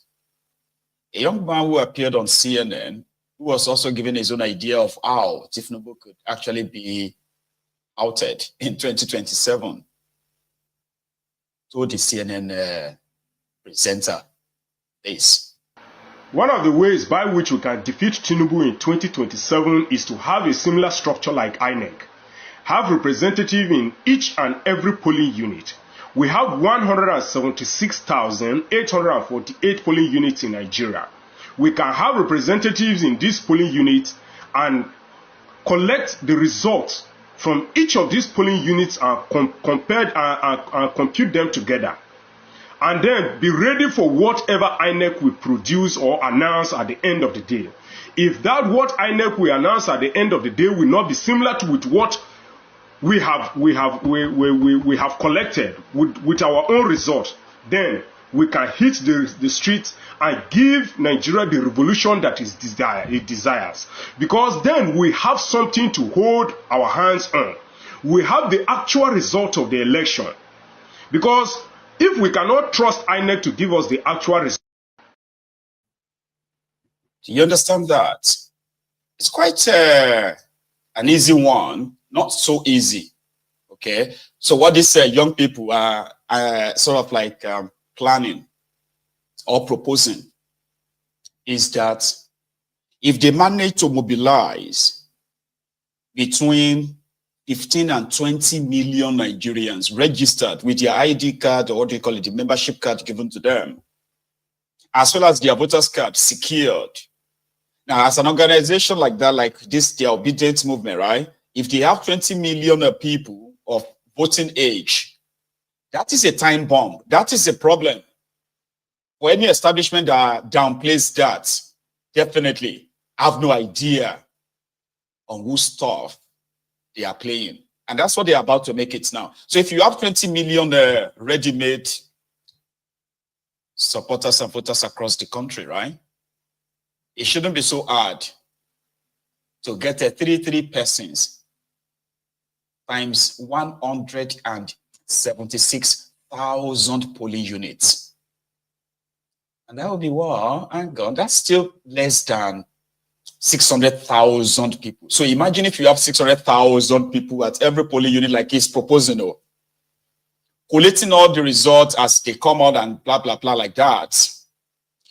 And then INEC decided to announce a fake result, which is what they do all the time, because they will tell you to go to court. But this time you are not going to any court. I've said something similar to that, that if they succeed in their membership drive as they are, because they will be the only authentic, original, verifiable group that will have such membership base, verified. Because they don't have to bribe anybody, they don't have to give anybody any money, right? Once you join, that means you volunteered, right? So even if you have spies in their group, in the group of 20 million, do you know how many kind of like a spies you would need? And in this case, you don't even probably like it doesn't make sense to say you are trying to like send a spy into them to do what? Make all of them say they are not doing it again. So he's right. Now, if you want a revolution, you want something to hold on to, you want to chase the criminals out of everywhere, they will bring out their soldiers, bring out their guns and the rest. But with your millions of supporters and the evidence that you've been rigged out, it can actually be a revolution. He's right. You know, you do something to kind of like get something in that sense, I believe.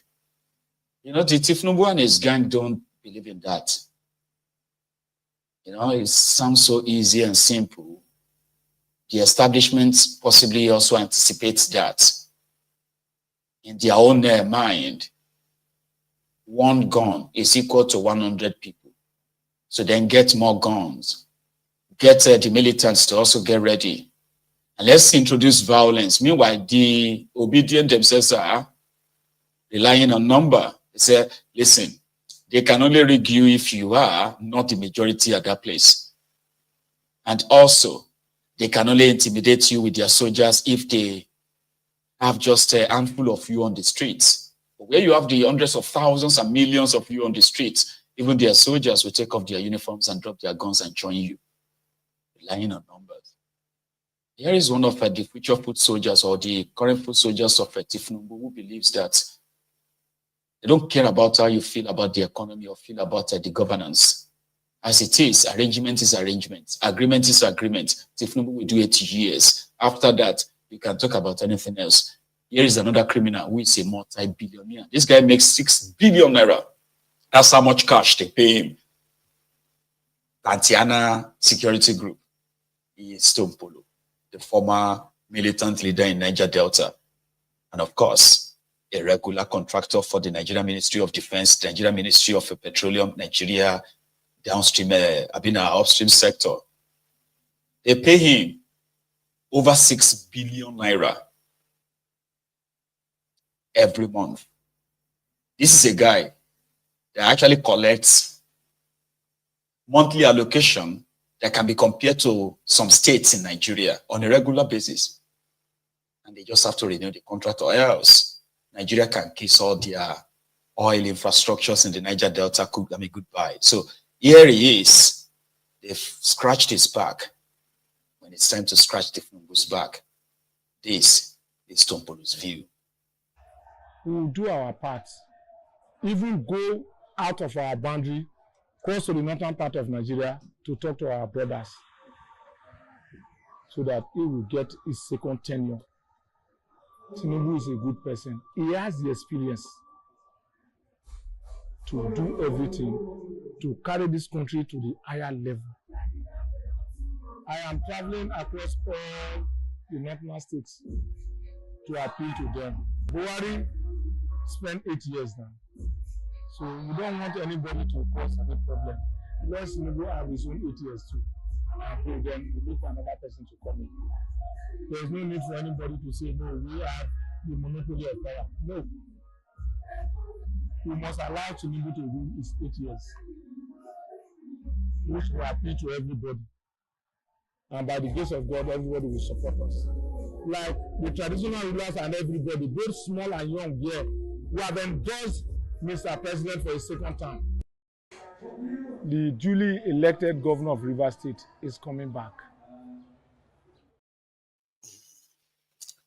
So that's a Tumpolo. This one has done his own 8 years. This one will do his own 8 years. When you are hearing his own 8 years, his own 8 years, it simply means that agreement is agreement. But who made the agreement? With who? They have the capacity to rig, chase the real voters away, and then cook figures, right? But in it all, when it now comes to governance, the people are left on their own. I mean, if they put the same energy, that they usually put into rigging themselves into power, the violence and the rest, if they should put the same energy into governance, maybe Nigeria will be a little bit better than this. Don't you think? I mean, it should be a little bit better than this. They are so dedicated when it comes to them planning, scheming, strategizing on how to take power. When it comes to governance, it is a different ballgame entirely. Right? Sure. Thank you very much. I think I want to thank the leadership of the NBA for inviting us. The last time this was in Lagos, it was pre-planned that some candidates will appear, get clapped for, and the NBA will end this NBA conference. Thank you for bringing all the candidates. You can see these are the real candidates in this election. But I think you did one thing today. You wanted to see if any of us will fall asleep so that you can compare us to the old candidates. And I hope we disappointed you.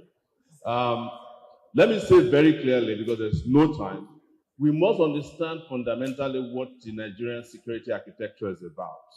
Nigeria security is not meant for Nigerians. Nigeria security system is for the elites, those in power. Nigeria security system, therefore, operates what is known as a police state. All our policemen, our electronic system, our investment in recruitment, the judiciary, is meant to protect those who are in charge of Nigeria, the owners of Nigeria. Abuja tells you all of it. You find more policemen about 1 mile square here than you can find where Boko Haram is ravaging Nigeria. I drove from Zamfara, or was it Kebbi, to Sokoto. There was no single checkpoint. But if you threaten the Nigerian ruling class today, you will find that you have security in this country. And as most of you know, I'm a regular with the courts. I have over 3 criminal cases, including one that will come up tomorrow for cyber crime. I have another one, treasonable felony. My prosecutor before is seated here, S.A.N. Liman, who prosecuted me unsuccessfully for treason, and after that he abandoned the prosecution. I haven't seen him until today. So I greet you. You are welcome. He's now representing Ebiloko. And I must say to you as well that for us to get a Nigerian security system for the Nigerian people must be able to vote for a Nigerian leader. Because any leader that is voted for religious reason is going to be the leader for the religious movement. That is voted on ethnic basis can only represent his ethnic concern. Any leader that is voted on the basis of any primordial sentiment will only represent that primordial sentiment. This is why Nigeria is where it is today. Go and ask Ken Saro-Wiwa if you could reach him. Why did they kill him? For the Nigerian elite. They killed him because they thought their most important anointing oil, crude oil. They killed him for it. They would have killed me had case, because he was brought in to carry out that, but at a point he decided that he couldn't continue with it. And I must tell you that they will kill any one of you. And let me say this, because I know time is running out, that when it is time to protect the elite, you will find some of the best players in this country. You will find some of the best judges in this country. You find some of the best policemen. In fact, when the elites are concerned, you know that there are electronic devices listening to every device in this country. When the elites are concerned, you will find cameras that are working. But when it's for the Nigerian people, there's nothing that will work.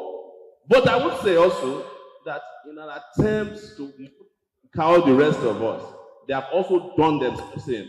Because in an attempt, for instance, that we don't get to hear from the terror, also disable the listening devices because they are committing crime as well as leading this country.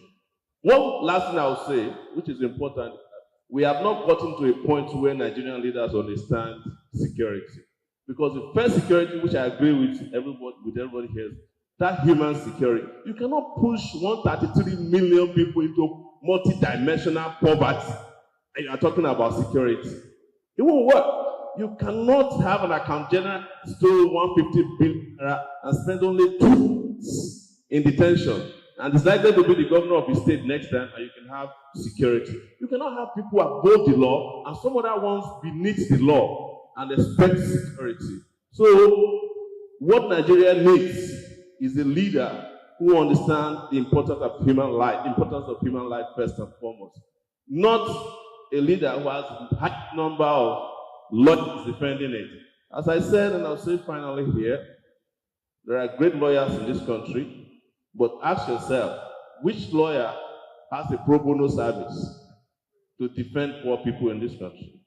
Most of them know. When NSAS happened, the Nigerian Bar Association did not raise a team to defend NSAS victims across the country. I'm saying it to you. If you have, show the person to me. While NSAS was going on, they were doing meetings with Spidel in Ibadan and having great conferences. And I must thank the Nigerian Bar Association. You guys have some of the greatest conferences every year. Here you spend 1.something billion. I'd like to stop you there, Mr. Conferences, but it is time to start spending that money on poor people, defending them and getting them out of jail. Thank you. I'd like to stop you there. I'd like also to. Shawura. Oh, vintage. Anyway, is very right. When the people have no rights or power to actually choose their own leaders, a situation whereby the rigged system continues to shun out criminals whose selfish and personal interests supersedes the interests of the people. You know, people who have no empathy, no sympathy, no nothing, like almost like they do not have any human sort of like a feelings at all.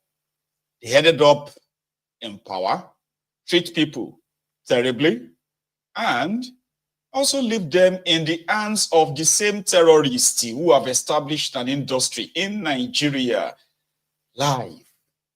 So Shawura is right. The people of Otobiakpa in Benue State, I believe. You remember them? They have been under the constant attacks from the Fulani terrorists, and we have been reading about that in the news. And every now and then that they appeared in the news, brethren, there are bodies, right, to be buried. The last time, which was last week, when the attacks that they raised an alarm online, the attacks still happened. But for those who are able to kind of like leave the community earlier, they are mostly those who live to tell the story, but not these 7 who later got buried just yesterday. Otobiakpa. It's a Black Sunday. Today, the 27th of April, 2025, we are at Otobi, the headquarters of the Akpabiole nation, where we have the terrorist attack by Fulani herdsmen on the 15th of April, 2025. Today, the community is burying 8 of the 11 victims of the terror attack. 8 here because 3 are from different other communities. 1 from Otiko, 1 from our 2 brothers, and 1 a teacher at the Federal Government College of Otobi. from Nasarawa State. So these are the 8 bodies that will now interred today for mass burial at Otobi.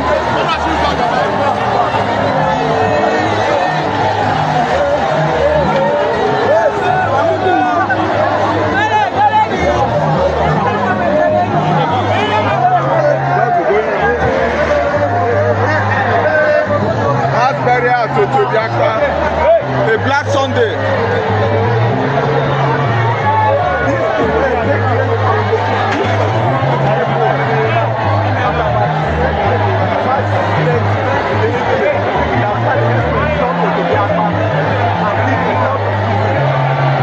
Victims of the April 15th terrorist attack at Otobi.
Enough of the camera. Please, enough of the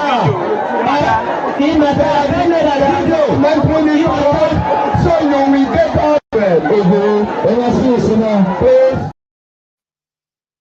Children have been made orphans. Women have been made widows. And men, of course, have been made widowers. In a space where their supposed leaders are busy planning about the next election. You know, they say leaders think about the next generation, while politicians think about the next election. So the whole country can tank. You know, they still have to continue until when people actually come for them. Until then, right? In Yoruba land, I think this was in Ibadan, right? A similar story that is so similar to what happened in Uromi when those hunters were caught and mobbed in Uromi. Similar thing would have happened in Ibadan.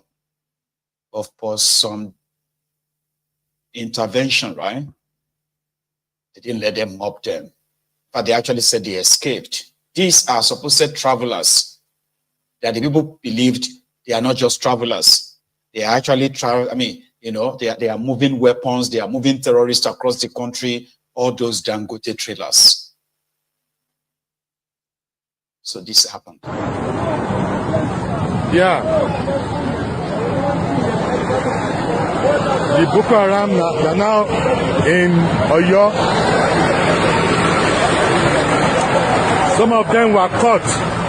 Look at their machines. And their guns were hidden under this truck. They escaped. But they've been caught, according to the report, between Express towards Ilora. So we have to be security conscious now. In fact, these days, all the trucks that pass through Express have to be thoroughly checked.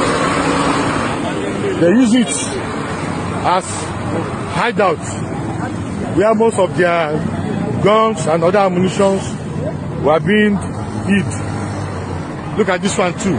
God knows what is hidden under this now. So we have to be security conscious. This no be Wasao. I saw it with my eye today. Just like James Bond film, when Abachaku engaged them with guns before they were caught. They were scattered, but some of them escaped with their guns. So if it's AK-7, what's the name?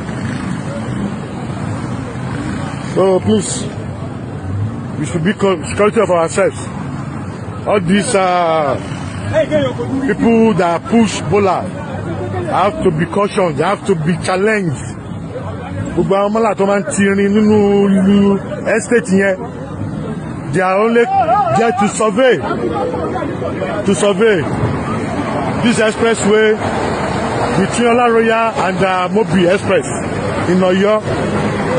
Yes.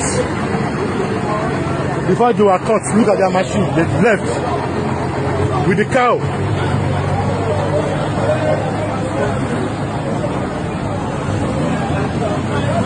These trucks were forced to stop. Look at the tire. It was punctured by gun.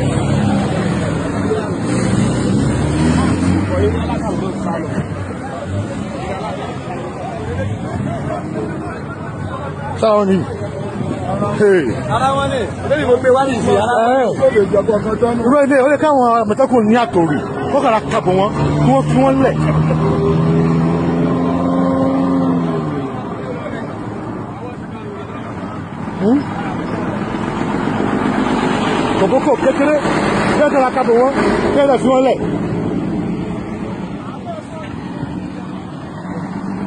Yeah.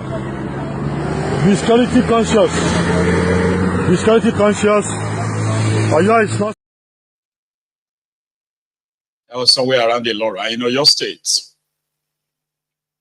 So the reporter who acted as an eyewitness reported the engagement between the Amotekun and the supposed Boko Haram who absconded, while the truck transporting them and their bikes and their guns got demobilized. You saw that too, right? The tire got shot and demobilized and all that. So generally, a lot of people are saying that people should defend themselves, right? But we all know that you can't defend yourself with sticks and stones. Not where the system is deliberately rigged against you. The Fulani terrorists that have been caught in the past have been let go by the police, by the military too. So even the ones caught by communities have also been let go by the establishments. In other, in other cases, right? Most of the communities who did bonded together to go after these terrorists have been chastised. They have been bullied and seriously warned not to go after these terrorists. And those who behind the scene made efforts, some of them are languishing in different detention right now in Nigeria. That nobody, I mean, there's going to be a time where, we're going to have the collection of those who have been locked up on trumped up charges by the Nigerian army simply because they attempted to defend their own communities. We have those people. We just don't know how we can get all their voices out. People who stood for their communities before and after attacks by the Fulani terrorists. So the likes of DG and others are now asking the National Assembly of Nigeria to amend your constitution, change the law, allow people to arm themselves with automatic rifles So that whenever these terrorists are aware that the people have armed themselves, when they are aware, you know, even if they had any deal, if they have any deal with the rogues in government and the rest, even if they have infiltrated the entire government, knowing that people will, I mean, they have automatic weapons to defend themselves, can be a bit of a warning ahead that they don't rush into any community if they were not going to live in body bags or in acids. The Gianco, by the way, they called a press conference on it. I align myself with my brother Deji's submission. If the state cannot protect Nigerians, the National Assembly with a voice vote should amend the constitution to allow Nigerians bear arms. After all, it was a voice vote they used to declare a state of emergency in Rivers. Let them assemble. They don't even need the quorum anymore. 10 of them, just like they did in the Rivers situation, can assemble with a voice vote and then amend the constitution so Nigeria can bear arms and protect themselves. But these killings cannot continue like this. It must stop. Security in Nigeria is because out of the about 350 policemen that we have in the country, almost 200,000 are following big men, Yahoo girls, Yahoo boys, you know, and all kinds of people they call VIP all over the country. That's the reason why we have insecurity. Yes, vagabonds who have access to cash. Anybody that have access to cash can hire police. Go to a nightclub in Lagos or in Abuja, you see young boys with 6, 7, 8 mopole going up and down. All the celebrities in Nigeria have mopole attached to them. All the governors have mopole attached to them. The deputy governor, their wives, their girlfriend, their concubines, all have mopole attached to them. Side chicks all have mopole. So this is the reason why we're having insecurity in the country. So let's stop beating around the bush as if we don't know why they are killing people in Benue, in Plateau, in Kwara, in Gombe. Because there was an incident in Gombe as well. It's because there has been a collapse of policing in the country. The police are now busy looking for money. The other 150,000 that should be policing internal security, they are collecting bribe on the road. So nobody is really policing in the country. Nobody is policing. That's why we have insecurity in the country. The police have abandoned their constitutional responsibility of policing, and all they're interested in is revenue generation to maintain the divisional police heads. Because the money meant for the divisional police heads are stolen by some people. So the DPO now has to find a way to fuel the car for patrol. So they need to find a way to fund the police stations. If we address corruption, insecurity will stop. Yes, we concede that the VIPs need some form of protection. So it will be unreasonable on our part to say, oh, don't protect the VIPs. Even in America, the VIPs are protected. I'm making 2 recommendations. Number 1, let us use the elite corps of the civil defense to protect the VIP. The elite corps of the civil defense to protect them. The police must go back to policing the nation. That is the only way that we can stop this growth of terrorist groups all over the country. Number 2, if we have reached a consensus that security agencies have failed, let us allow people to carry guns. Let us give license for citizens to carry guns. Like in America, if we all own guns, who will come to a community in Plateau to terrorize anybody? Who will come to a community in Benue to terrorize anybody, or in Plateau, or in Kwara? So the basics, if the police and the government are not ready to remove police officers from the VIPs and allow police officers to go and police the nation, then we should reach a consensus that, oh, we have failed as a nation. Therefore, let us allow license for citizens to own guns. Thank you. This is my take. And A.K. Musa will now give.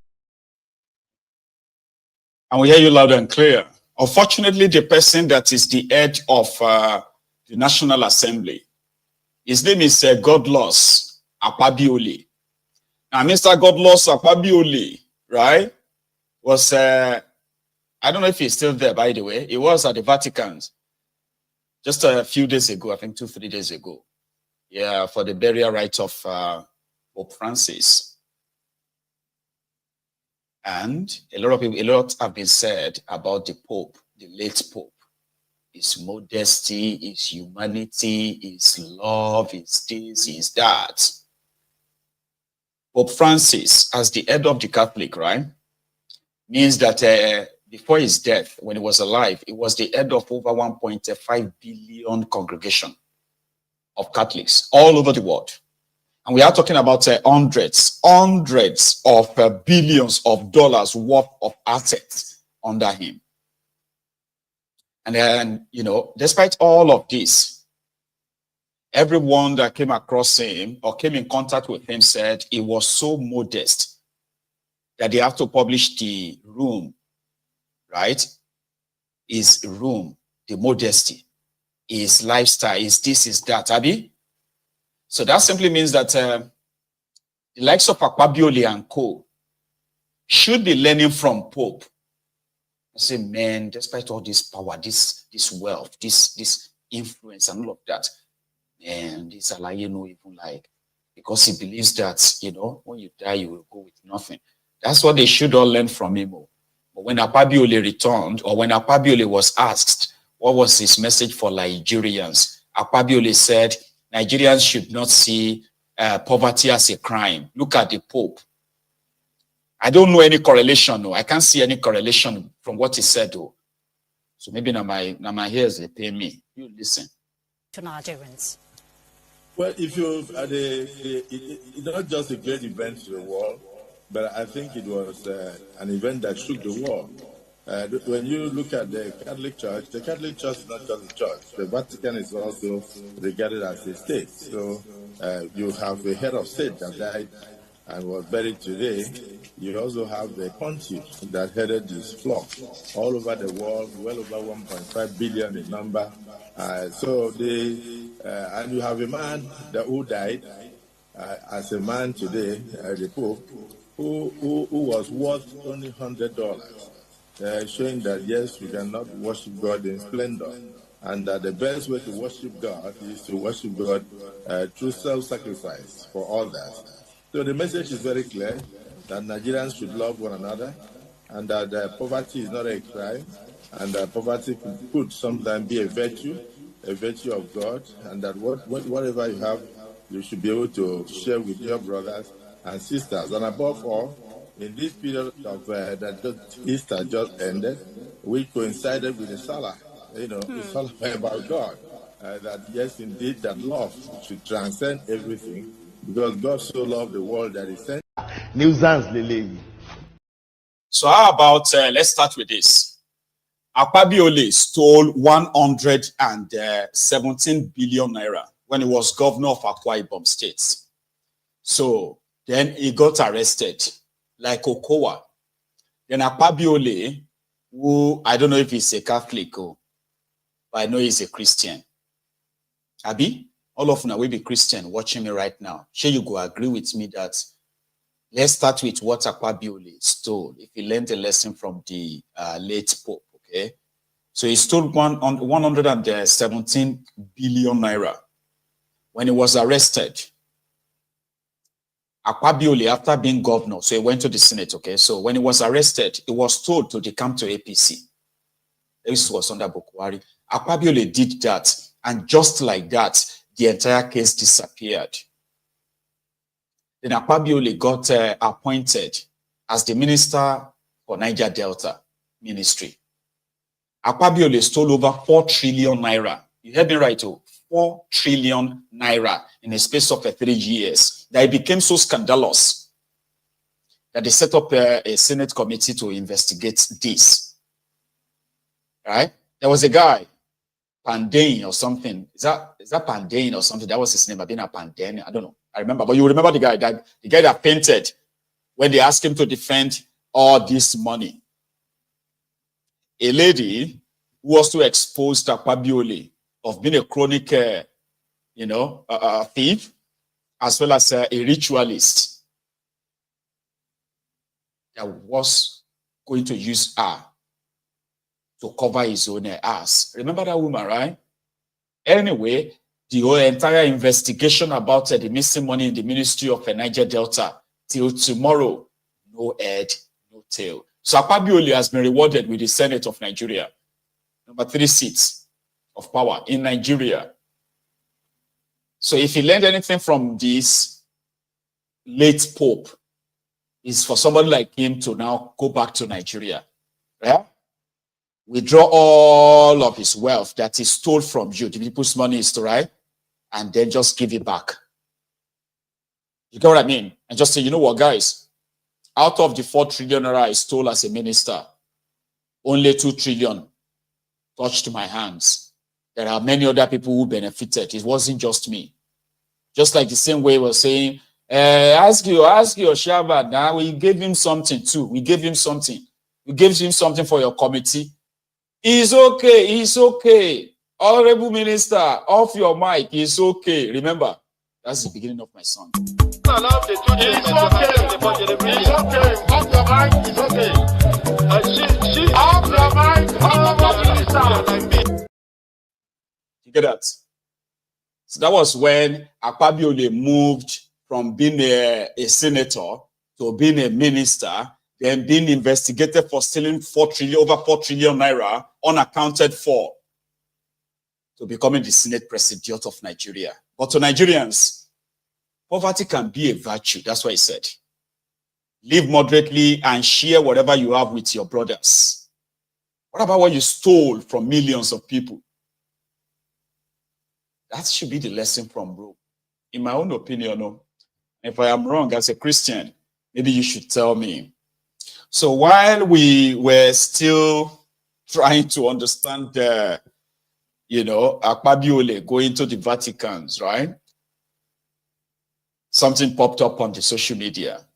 This is another reason why you're going to know that Nigeria is not a real place. And Nigerians, majority of them adapt this, okay? So the Nigerian media, right, they published a story that Natasha had apologized to Akpabiole.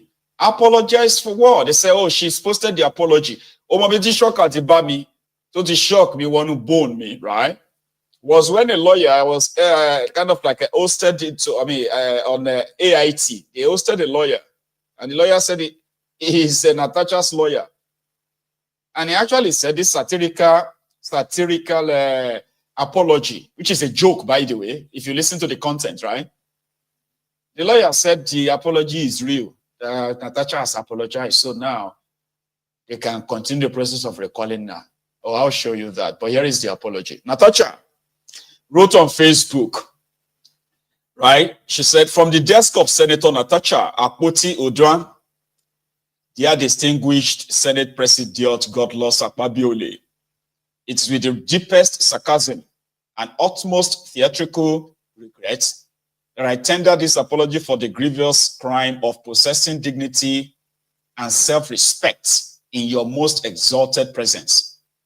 I have reflected extensively on my unforgivable failure to recognize that legislative success in certain quarters is apparently not earned through merit, but through the ancient art of compliance of the very personal kind.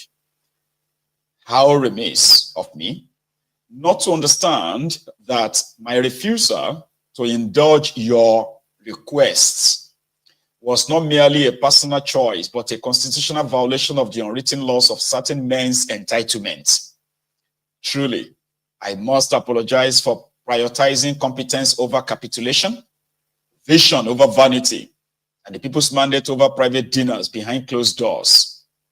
I now realize the catastrophic consequences of my actions, legislations delayed, tempers flared, and the tragic bruising of egos so large they require their own postcodes.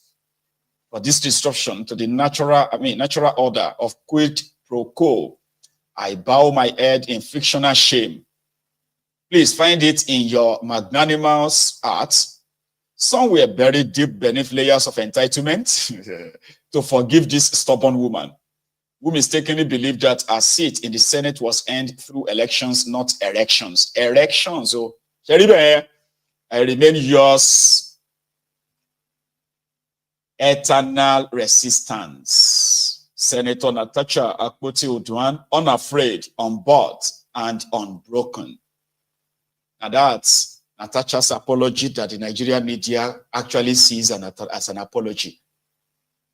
Illiterates, parading themselves as public opinionists or something. In a shit-old place where lies, actually weighs a ton in gold. Lies. Oh, Natasha mocked them in the video, though. Anyway, you've seen this. Good evening, indigents of Kogi State and citizens of Great Nigeria. I greet you all. This video of appreciation is long overdue, and I sincerely apologize for the late, for this late message.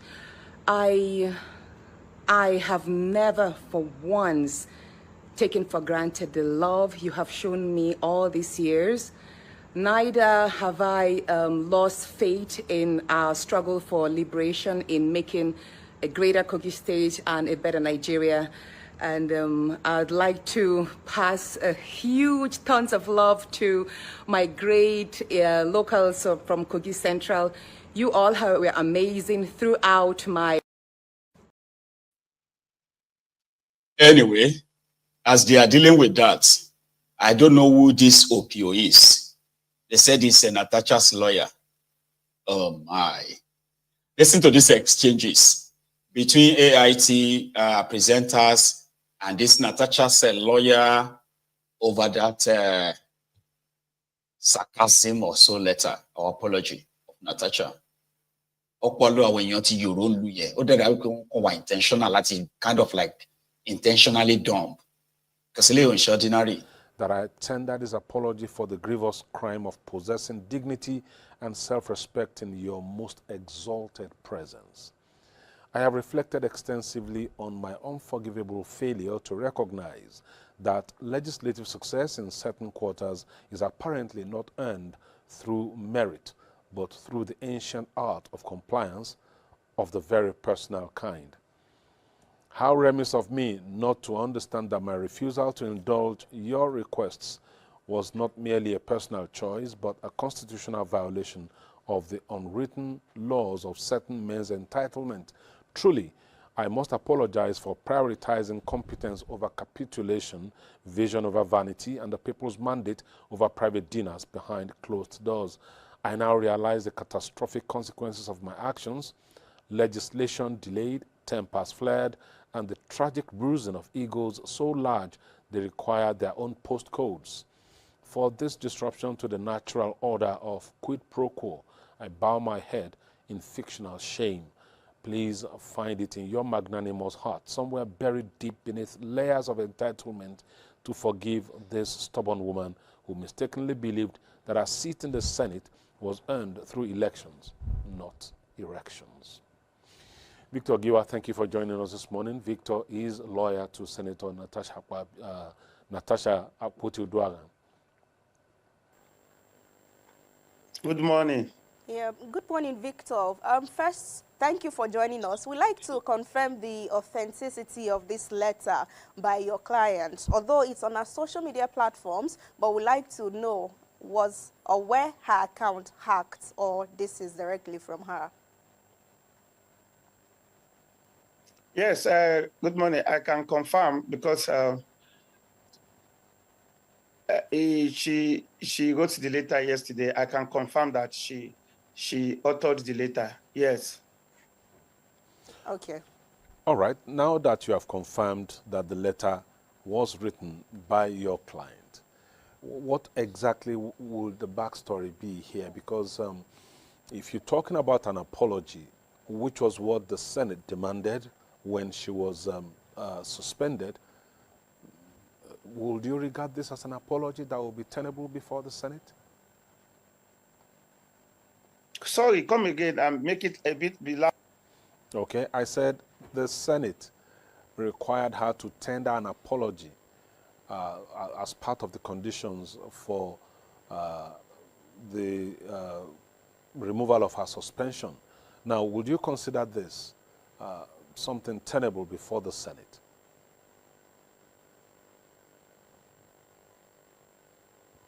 Victor, did you hear me?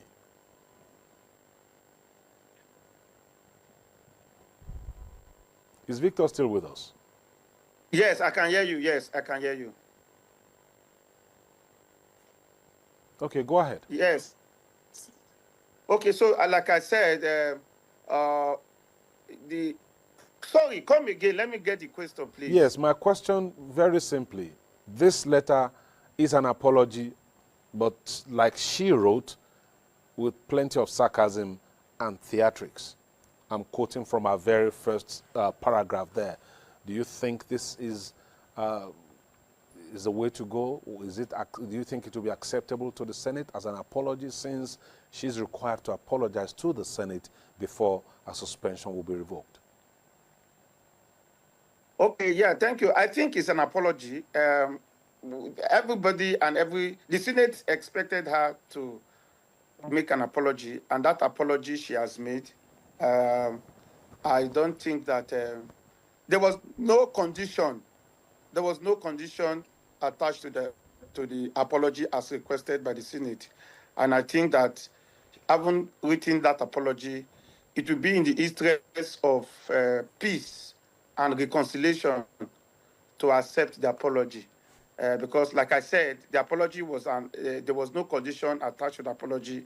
She has just apologized, to the Senate president, expressing herself that if a refusal to do what she called the compliance to her request, well, that it is better that she makes that apology. And the apology has been made. There was no condition attached to the kind of apology she should make.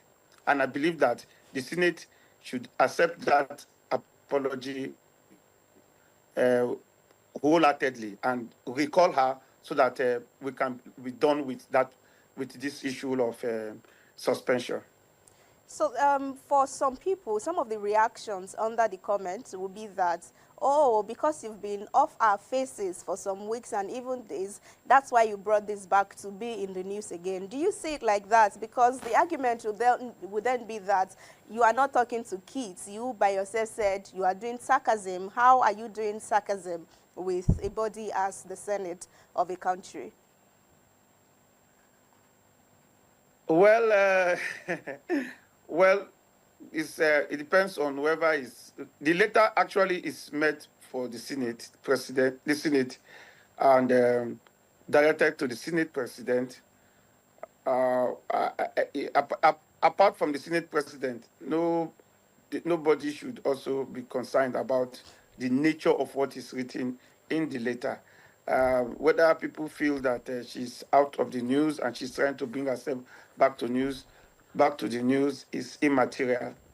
What to me is important is that she has made an apology and directed it to the Senate president. Maybe it will even help the Senate president to move forward with this, to go ahead with this to suspend, to remove a suspension. Nuisance Lele. Nuisance Lele.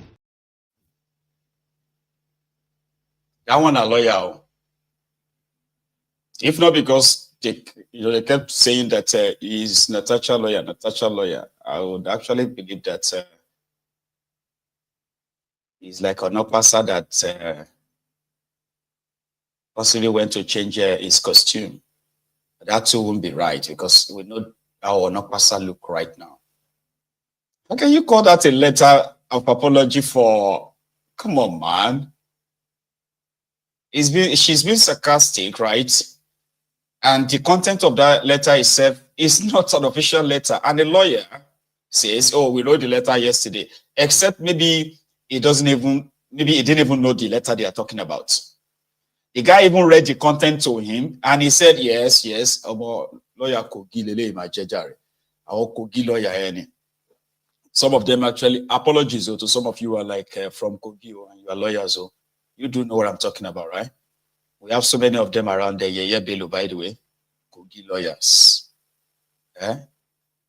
Foundational Kogi lawyers. Sort of. Anyway, Natasha hasn't really apologized to anybody, okay? It's just a sarcasm. And if the Nigerian media can't really treat it that way, then we just have to let it be. I mean, go to something else, right? Right. So here I have some few happenings that I'm just going to be like, oh, look at this. Oh, did you see that?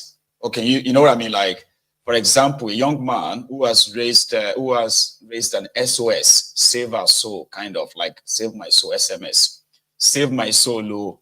He said he has a brother in the Nigerian, maybe in the Navy, or maybe in the Army, or not sure, but Nigerian military per se, right?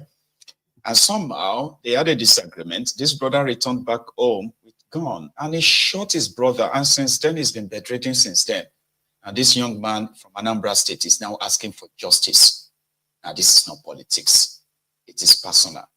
Listen to his personal story, how he ended up in this position. Good evening, my people of Dunukofia local government. Greetings to all my people of Anambra State. Greetings to Nigerians, all well-meaning Nigerians. I greet all of you all. Please, my name is Daniel Aneto Ibofwe. I'm from Ufulu in Dunukofia local government, Anambra State. I am soliciting for help. Please, I am shot by one Mr. Rinze Samuel Ibofwe, a custom officer. He is my stepbrother. He shot me with a gun. He came after me with AK-47 and a pistol. He has been terrorizing me and my siblings, promising and vowing that he must wipe two of us because we are only two that our mother born as male. We are of the same father, but my mother is the head wife of our father, while Samuel Arize Ibofwe, who is a custom officer, is of the second wife of our father. Arize has been terrorizing me and my elder brother Clifford. At the end, Arize killed Clifford. He is still in the mortuary as I am speaking. And 3 days ago, on 12th of April 2025, Arize caught me at the farm. He was with one man. They are all holding rifles, AK-47 and the pistol. Arize tell me, say he have caught me today. Ask me to say my last prayer that he is killing me in this bush. I beg my brother Arize. I say, Arize, you are my junior brother, and you have killed Clifford, our most senior, and looking for money to pay him from mortuary. Now, why must you kill me too? Arize say, I should just say my last prayer. He carried the gun up.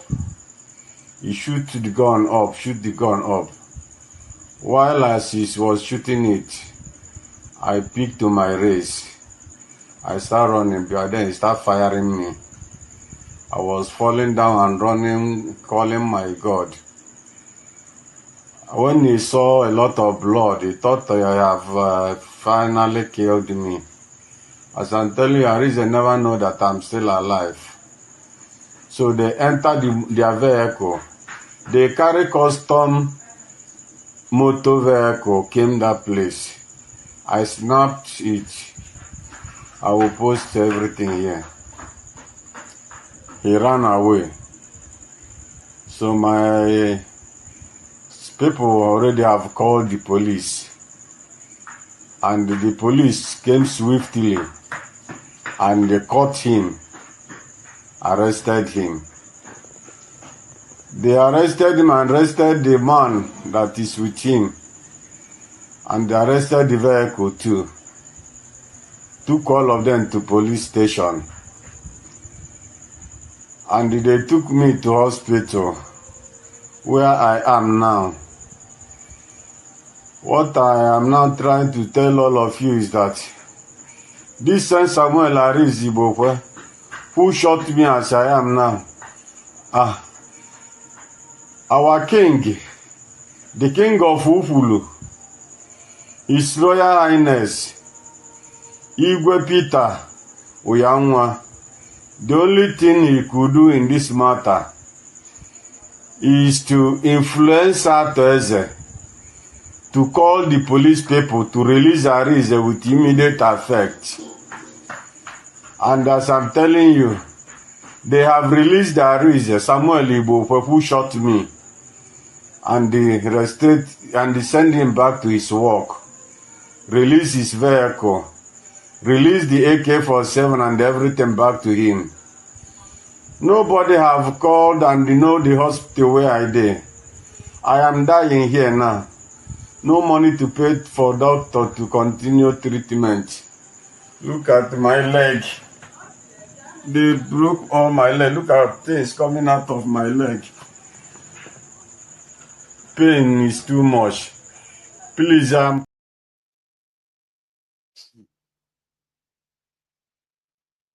So that's somebody's personal story that also tells us how a corrupted system continues to endanger the lives of everyone, where you can't really get justice. Depends on who you know. That is if you even live to tell your story, right? From Anambra State. There is another person who shares his own story. This person's story is just like, he's one of the victims of the recent Ponzi scheme that goes bust, CBEX.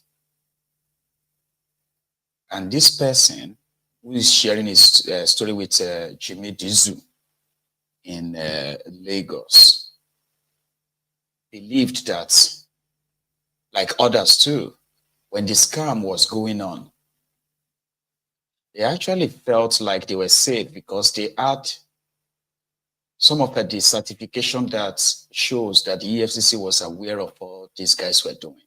Something that makes you feel like if they were not legit, they wouldn't have all these EFCC guys around. And these guys look so like, okay, not the kind of guys who are going to come and scam them. But it was wrong. He learned it very late that they are actually scammers. So he lost, according to him, he lost over $1,000, which in Nigeria's value, that's over 1.6 million naira. But his story, quite interesting too. And it's also so similar to those of you who have ever been victims of fraudsters in Nigeria. This will sound similar too. The packaging, the whole, like, aesthetics and the rest of that, right? Aesthetic and all of that, right? Listen to this. I'm also now sympathetic to your resolution. Okay. So that if we find some reason. They just arrested, even some of the faces behind the whole scam, some of the faces, I have the contacts of some of them. I've been interacting with some of them, and I know what, What do you mean by you've been? I'm also now sympathetic to your resolution. Okay. So that if we find some resolution in all this, okay, you will swear not to do so again. What led you to this CBEX thing? Well, thank you very much, sir, once again for having me. In fact, if they told me I could ever fall for something like this or get myself involved in something like this, I would have said, lie, an absolute, because I'm the kind of person I am by nature, by training, and by some other, factors. I don't like even hearing about things like this, Do you think you were hypnotized? No, not really. I'll tell you why. By the time I'm done with explaining, maybe you will be a bit considerate. Maybe you pity. I don't believe in well, you know what, sir? There was a time when I think that one they called Moku Mogbe Modano, MMM or something like that. They say Moku Mogbe Modano, a lot of people, you see, well, that was what some of the people who got their fingers burnt in that one later started calling it Moku Mogbe Modano, Mavrodi Money Mundia, or something like that. So, you see, when I hear about any kind of investment and I find out they are not trading in anything, they are not doing anything, they are not selling, they are not buying anything, that's a red flag. That's a, even for a dance, for someone who is not that intellectually, sound, because if they are not trading in anything, It means you are just collecting money from this one, giving it to this one. Then when, then they will be one man will going. The data money, over the boy, one can lay and all that. So I know that's a red flag. But you see, concerning this CBEX thing, about a month ago, my wife came home and she was so excited about something that she had from her own sister, my sister-in-law, who works in one of the general hospitals, a matron. So she started talking about it, that there is this platform, investment platform. It's cryptocurrency trading. And she started disturbing me with it. I said, you know me, I'm not. Is she listening right now? She should be listening because she knows I'll be here. So she can call in if. Oh, of course, she can. Because she has always known me that the kind of husband she has, things like this, I'll get angry, I'll get angry. I better continue. So talking about it, disturbing me for almost a week. She was trying to, convince me and all that. So she told me that it's crypto and they have physical offices and staff that one could see and go to for daily seminars and trainings and all that. And somehow, one of the offices, was not too far from my area where I stay. So I just said, okay, let me go and see what is happening there. That was how I went there for a whole week. Wait. If you say you went there, did you stay there for a week or you were going repeatedly? No, I was going every day. Every day. They were having seminars and trainings for hours, like 2-3 hours, and the whole place would always be jam-packed. Very, decent people with Jeep and, elderly people. Is Jeep a determinant of distance? But they were, I was saying that. They were giving us lectures and, then, when they said it's crypto, I said, well, I don't even know anything about crypto. I've never been interested, but they said it's AI operated and secured. AI operated. And, sir, there is actually something like that. There is truly something like that. Even some other platforms still operating legit. That, you don't have to trade by yourself. Crypto, the normal crypto, if you trade by yourself, you can put 1 million now. It can become 2 million immediately, and it can also become 0. I don't know. But this one, they said AI, robots, will be trading for you. And they will be trading like a 2% of your money. At the end of like 35 to 45 days, you will have an 100% ROI, return on investment. That was what all you will need to be doing is hosting, something they call hosting. You just put on maybe the robot, I have the app here and everything. So number one, that was it, crypto. And crypto is legit normally. So sir, I started going. Then some things I saw, which some of the government agencies haven't denied. In fact, they've accepted. They've only been trying to give some tactical explanations how they, When I got there, the halls, the lavishly furnished halls with bars and restaurants and, people, that kind of a thing. And then I saw on their walls, EFCC certificates, boldly framed, and I saw CAC. And I checked some things. I saw these things are real. They are not. Are you saying now, for example, that the EFCC approved them? That's what they've been saying, but that they didn't approve them directly, that they approved them through one of their maybe partners or so. But they've not denied. I've been following everything. Even the 2 people who have been arrested over this matter. Because I want to believe they will get to the bottom of this matter because of certain people that are involved, whose monies are in that.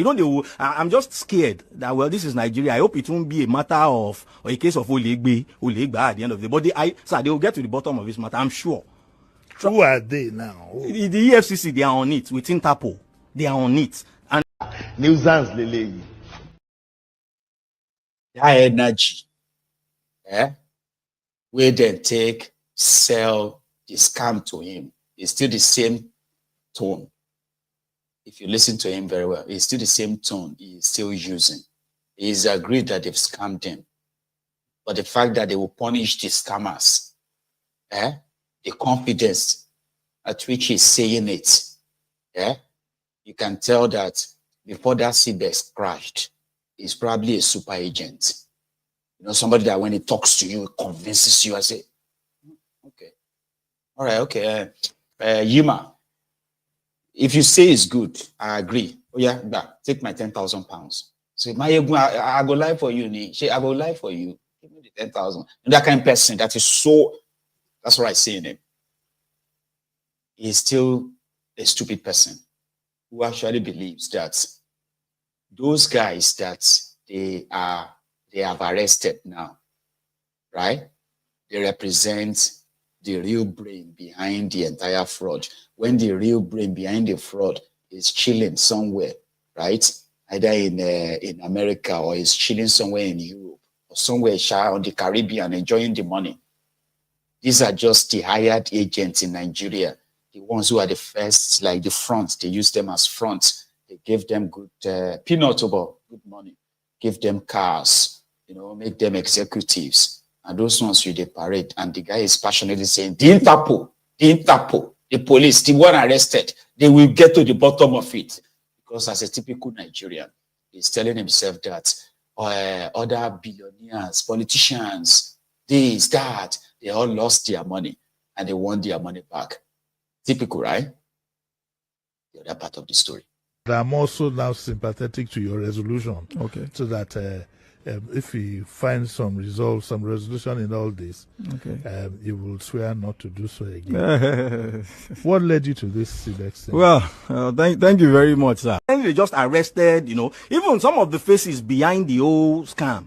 Some of the faces, I have the contacts of some of them. I've been interacting with some of them, and I know what What do you mean by you've been interacting? Because you know them. Yeah. By the when I got in, because of the kind of person I am, my nature. Wait, these people that you know. Yes, sir. Have you seen them since this incident? No, I've not seen them. Most of them they've taken off. In fact, if you call them now, they may not pick. But some of them have been picking.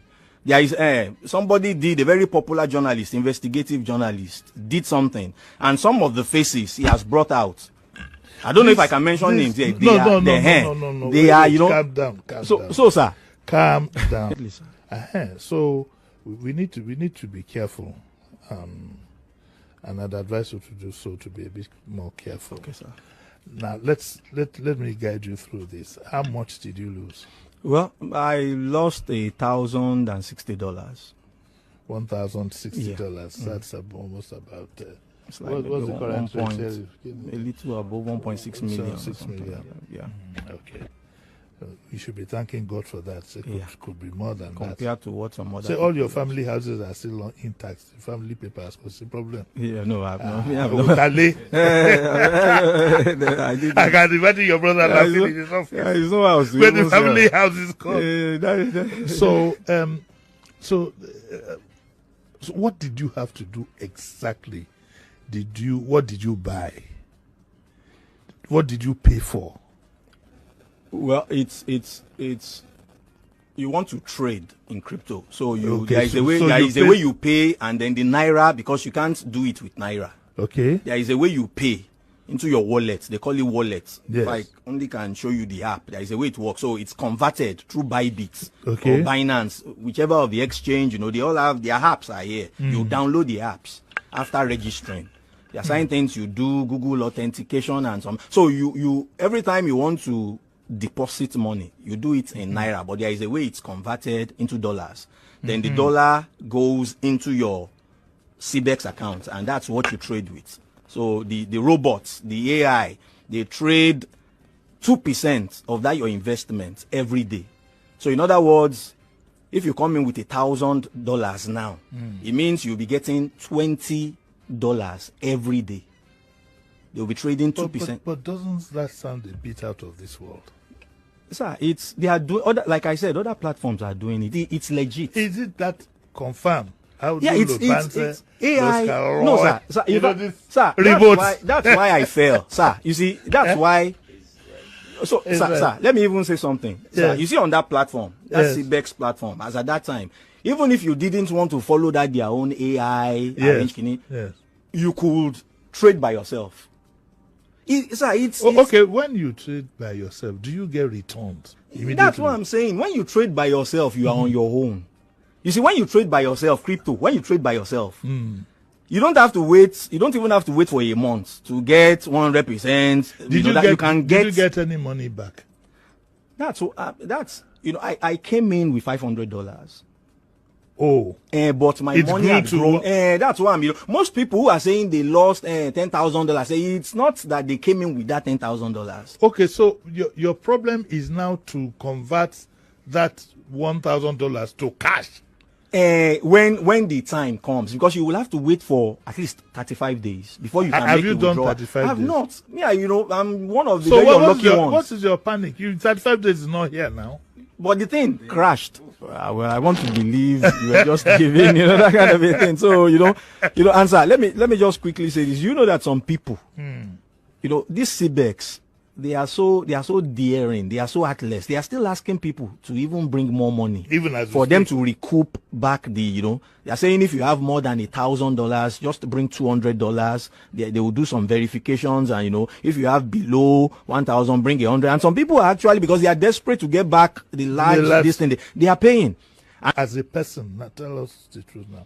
Have you given up, or you are joining the struggle to make sure that you get justice and get money this back? This is how I will put it. I've taken my mind off the whole thing. But if you are forgiving your wife, of course. In fact, at some point she was almost like shedding tears and all that. But I told her, don't worry, you had good intentions. You had good intentions, and no choice.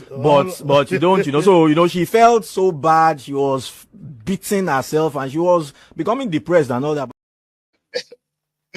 Man, I think I have an idea the kind of person that guy will be. When you look at his passion, his facial expression, when he's trying to explain what they taught him, he said they went to trainings and all of that, right? They taught him all these things, Google authentication, this, So he's a smart person, right? Who was in a bad place.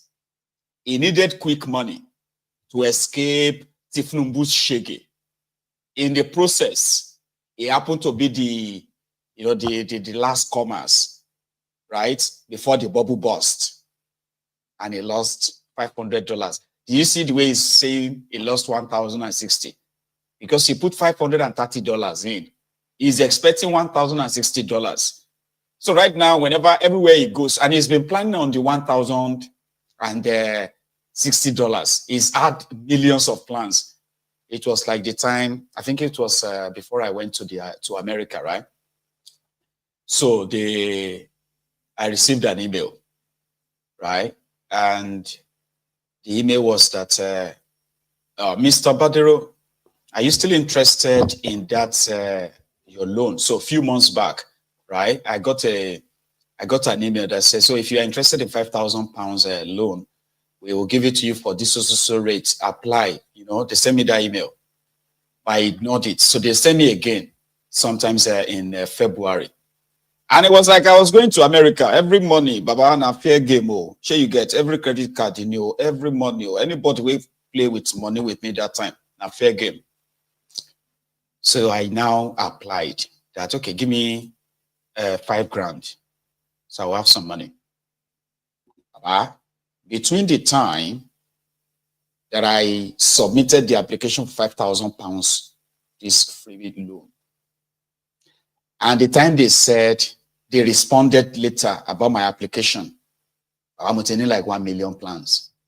You like say the 5,000 don't do my bank account already. Like I was already like, I can change the ticket to a C business.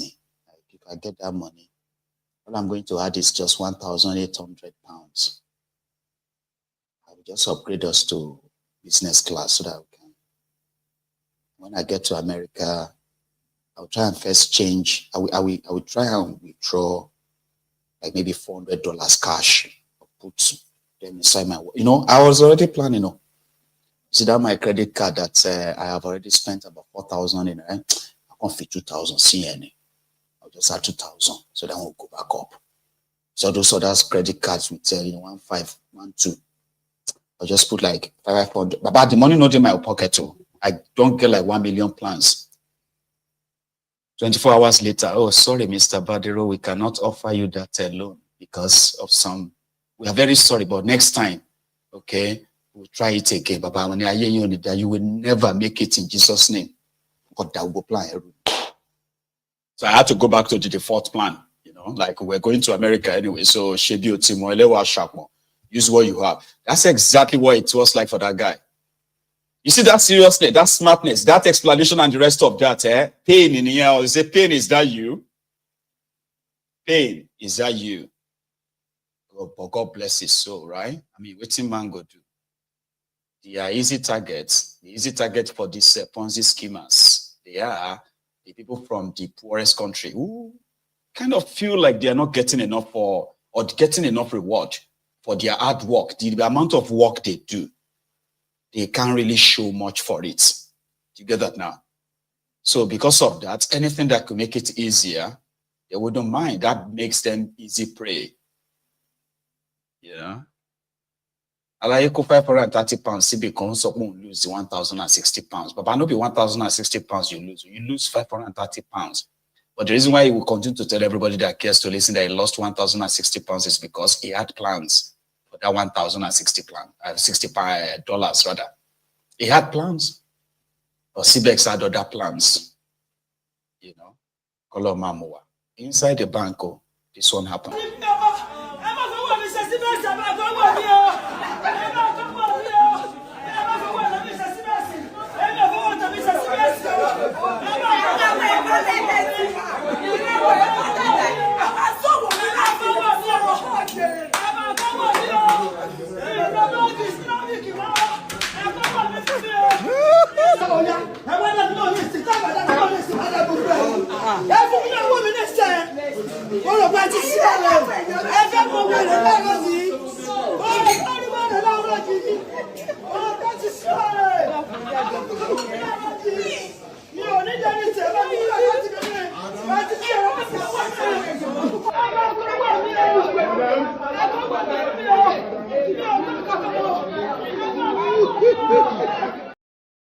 Somebody's money got missing and she felt like she was accusing the bank of possibly going bankrupt. Because how could that money go missing? Did they use the money to do CBEX? That was in Ibadan. In Lagos, Baba, you know that, right? Okay, you might just enter Danfo, right? Going somewhere that you know, you're just like, how do I put it? So, you know what it is like, though, right? Like to run around in that contraption daily, especially in Lagos, right? So your mind is preoccupied with God knows what you are going out to do, right? As you are there, then boom, and when we're in motto, they go just start. The last time I shared with you, it was an Obanje confessing to somebody who is doing down for evangelism. You remember that? This one, it's about two passengers, one old, one young, right? We're exchanging exchanges because of some passengers that I highlighted. I mean, it's crazy, right? I don't even know how to explain it to you. But imagine you are seated in a downfall and then this happened. Did they ask you for any address of a hotel? Did they ask you? You keep your answers within the limits of the questions you are asked. Do not exceed that. The driver is here to direct them and not you. People got out from the vehicle and you are saying that they don't know where they are going to a hotel. And if they are going to a hotel, how does that concern you? How does that concern you? Because you are sounding timid for somebody of your age. It is so disappointing. It is so disappointing. If you cannot respect yourself, then kids will talk to you the way they so please. Elders should advise themselves first. People like you cannot even stand in front of your children to advise them. You are only good outside, talking outside. Go to hell, please, and burn to ashes. Make sure you know where I'm going. Go to hell and burn to ashes. Today, this time around, nobody knows that. When you move from your parents, you know where you're always saying they are going to a hotel. People like you do not believe women can work and earn for themselves. People like you, your female daughters will be going haywire. You cannot stand and correct them. You are only good outside. You are rather irresponsible. You are the most irresponsible age person I have ever seen. I do not want to insult you. I do not want to insult you, but do not push me. You insulted yourself, Mr. Man. You insulted your age. You insulted your age. You insulted your age. People travel intrastate without knowing where they are going, communicating with who or whatever they are going for on their phone. People like you, your kids will be pressing their phone. You will tell them, oh, they are not doing anything. They are always on their phone. Oh, please.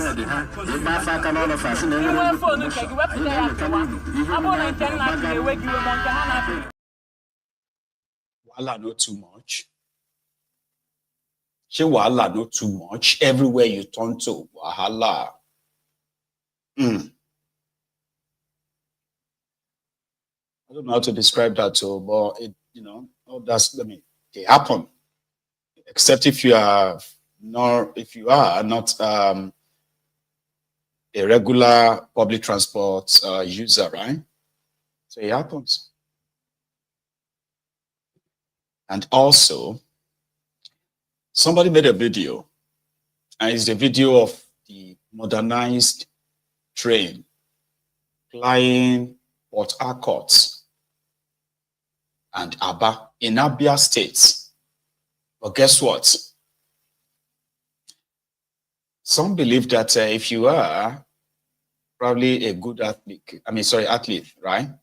Maybe you are a long distance runner, or you have the same stamina like that of the African Wahala. But you feel jog next to this train, from Aba to Port Harcourt, I've been from Port Harcourt to Aba. You can either arrive at the same time, or you may even arrive earlier. I mean, jogging. That's what people say. Jogging, I'm not saying driving. Nigeria. I want to show you guys something now. Yeah, see, train is coming. Let me view it. Where is it? This is the train. It's coming. Even somebody's in the front. Can you see? Let me zoom. Can you see? Somebody's in the front. So I have to leave now so that it will pass.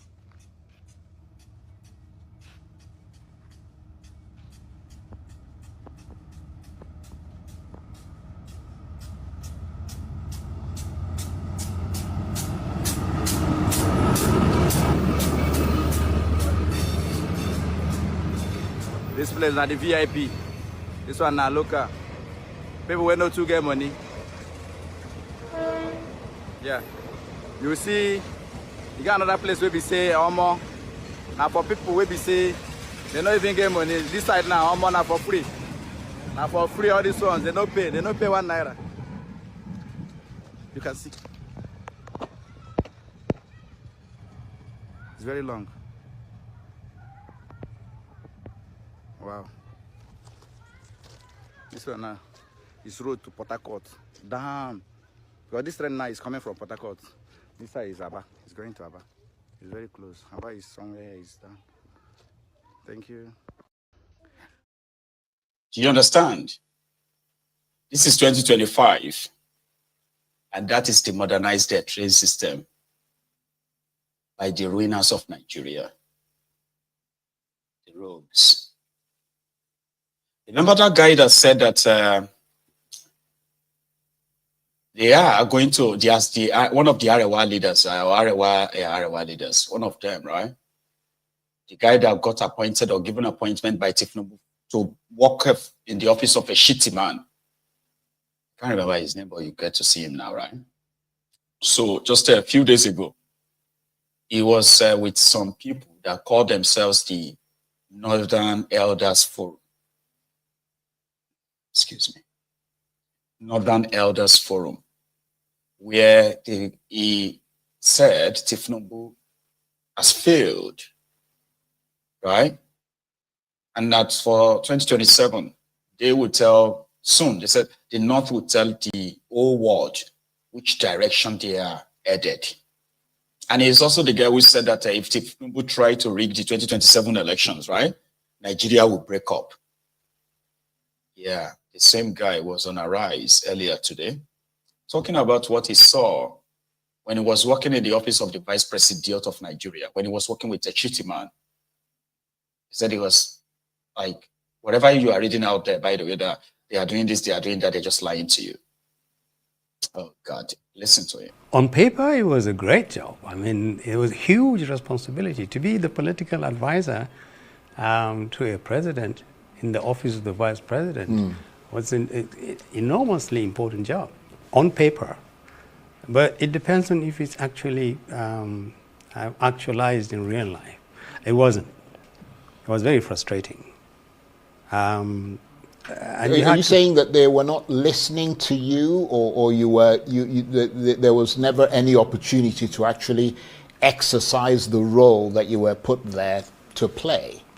There was really, you have to understand the structure of the Nigerian presidency has been virtually the same for the last, maybe since 1999, maybe even during the military times. The number two is always at a certain disadvantage. So much of what the number two does depends on the chemistry between one and two, the configuration, the power dimensions, the nature of the cliques around the president.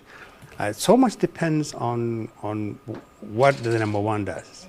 And if the president doesn't really feel that the office of the vice president is not central to his success or useful, you just sit it out. We've seen that many times, and basically this is what I met and what I left behind.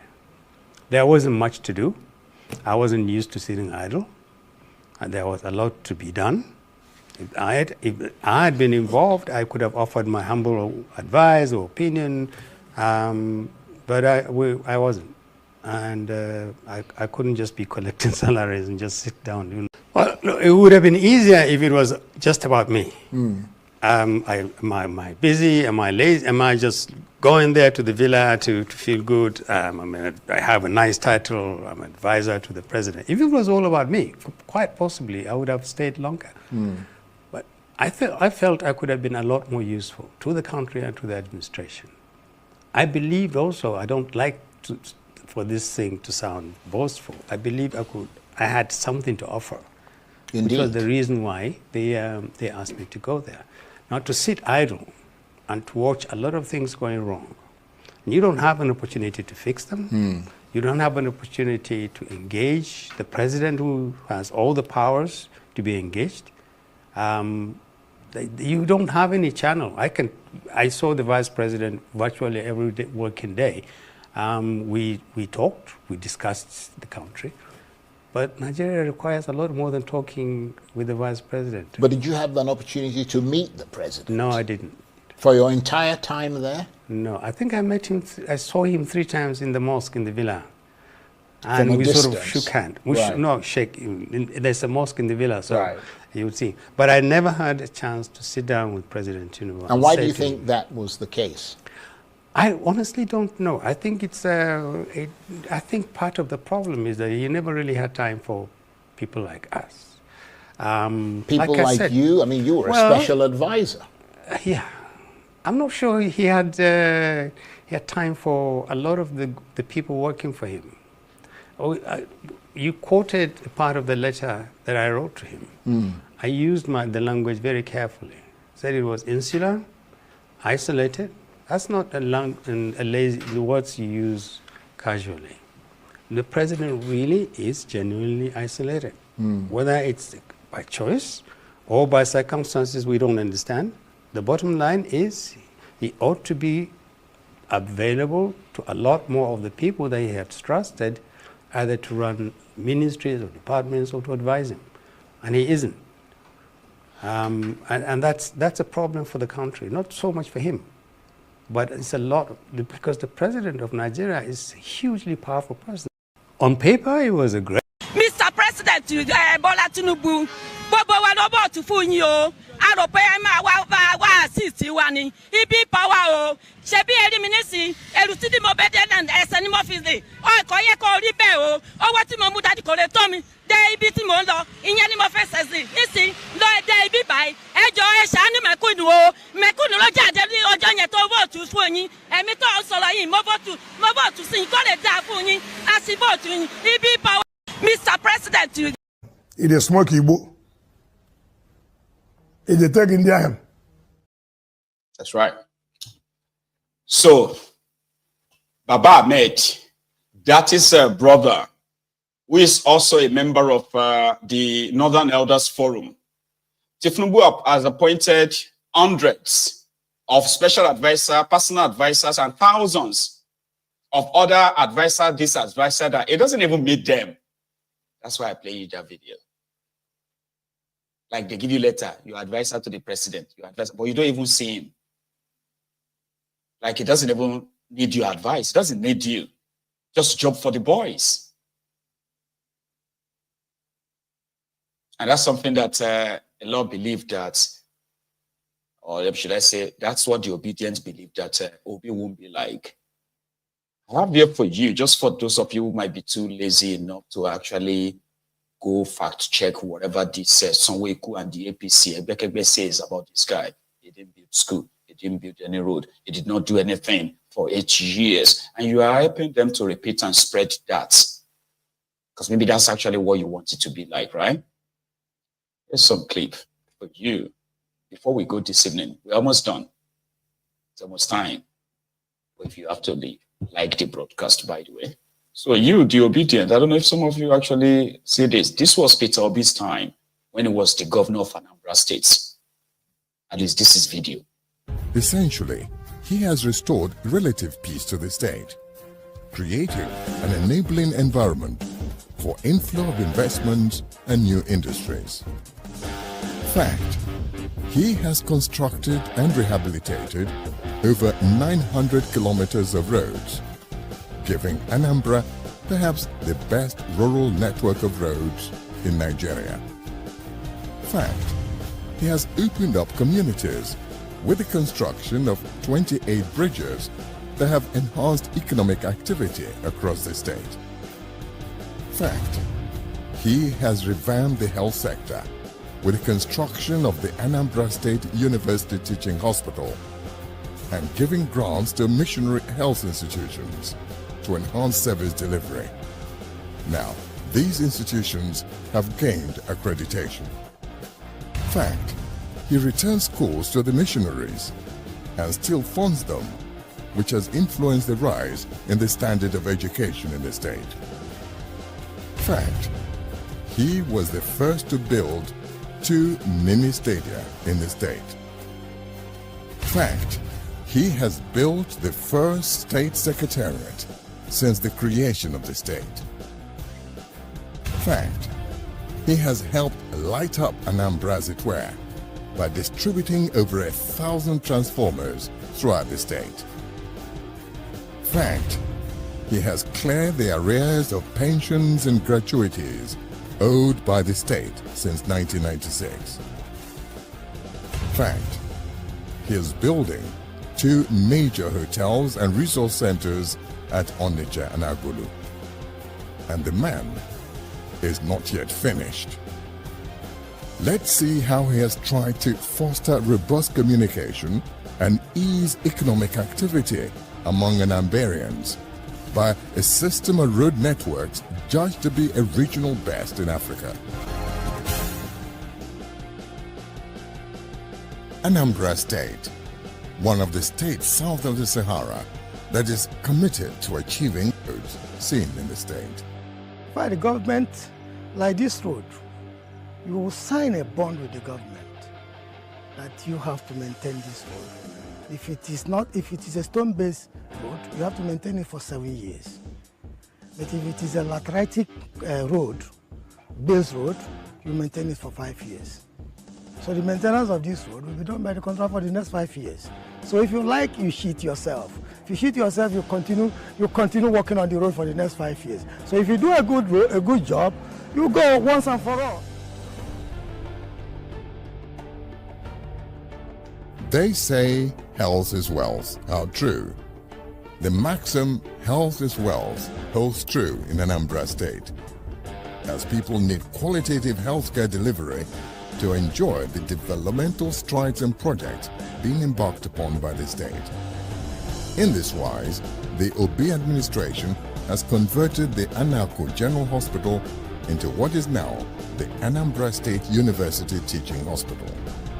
This complex, located in the heart of the state capital, is the new pride of Anambra. With functional state-of-the-art facilities in the Accident and Emergency Center, Surgery, Pathology Center, Intensive Care, plus other integrated healthcare centers. These facilities are presently providing treatment to patients not only from Anambra but from the adjoining states like Kogi and Enugu, whose communities border Anambra State. Occasionally, foreign medical missions have come using the facilities in treating patients. The complex also serves the Anambra State University in its medical program.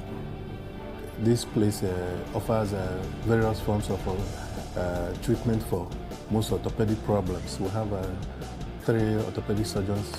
I'm one of them manning this place. So most of the orthopedic problems that would have taken most of our indigents out of the state, out of Nigeria, are being managed in this setup.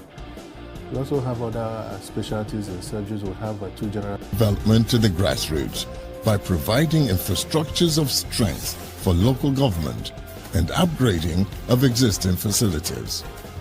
Fact: the pace of the dispensation of justice has received a boost with the setting up of the Federal Court of Appeal in the state. He has also built new facilities for customary courts in the state.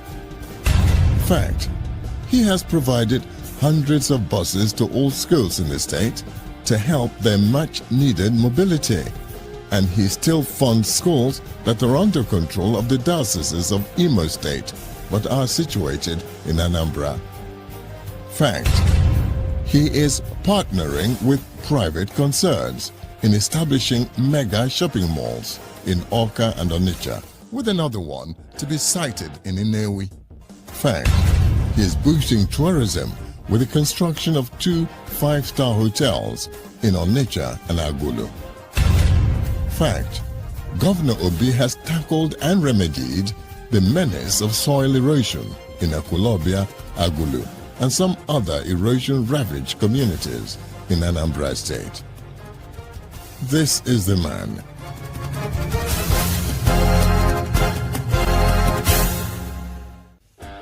In any region of the world, industrialization is recognized as responsible for the spiraling growth of the economy.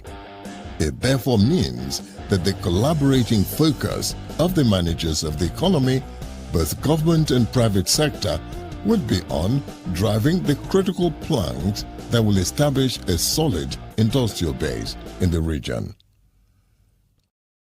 It's not that you can't see all of this. I just searched. That's what I did. I just searched. Just same way you can search for all Tinubu did. All these guys also did. And like I said, you can take a look at what is the level of resources they all have access to at their own time, right? Other video you are watching there, they're like 15 years ago, 14 years ago, when Obi was their governor. So it's like long time ago. And that person had become their governor, spent 8 years, looted the states, mismanaged most of all these things, right? And took Anambra State backward, beyond what you can even imagine. But that person is a friend to the Sanwoiku and the Ronokus of this world. While Obi, right, the man who said that if you find any dime of Anambra State in my kind of like my wallet, take it. If you find any house outside Anambra State that is mine, take it. And yet, APC, Egbekegbe wants you to kind of believe that, oh, you know, we can tell you that he's like us, he's even worse like us and the rest of that. So you can search for all these things online. But again, you know, everybody will indeed actually choose what they think is there. So Tinubu, you probably will have some credit to his name when he was, you can search for it online, verify things that he did, that you can say, okay, he did this one, oh, he did that one, oh, he did this and that. You get videos, pictures, and the rest. Not try to kind of give the credit of what Fashola, Ambode, or this Sanwoiku did to Tinubu, like we didn't live in Lagos that time. I was in Lagos that time. Do you understand? So anyway, for the sake of our viewers, that is why we have to, you know, some of us who will pretend to be lazy to go and look for this information, right? My ego can bring them to you. Then what you do with them is completely yours. My time is so fast spent. Long time that I have not. Sorry. a very long time that I haven't taken calls, and I still did, still able to kind of use all the time. So I hope you had a good time, right? Did you? Anyway, thank you for your time. Enjoy the rest of your evening. I'm going to see you later. Okay? Until then, Mokunasha, take her easy. Good night.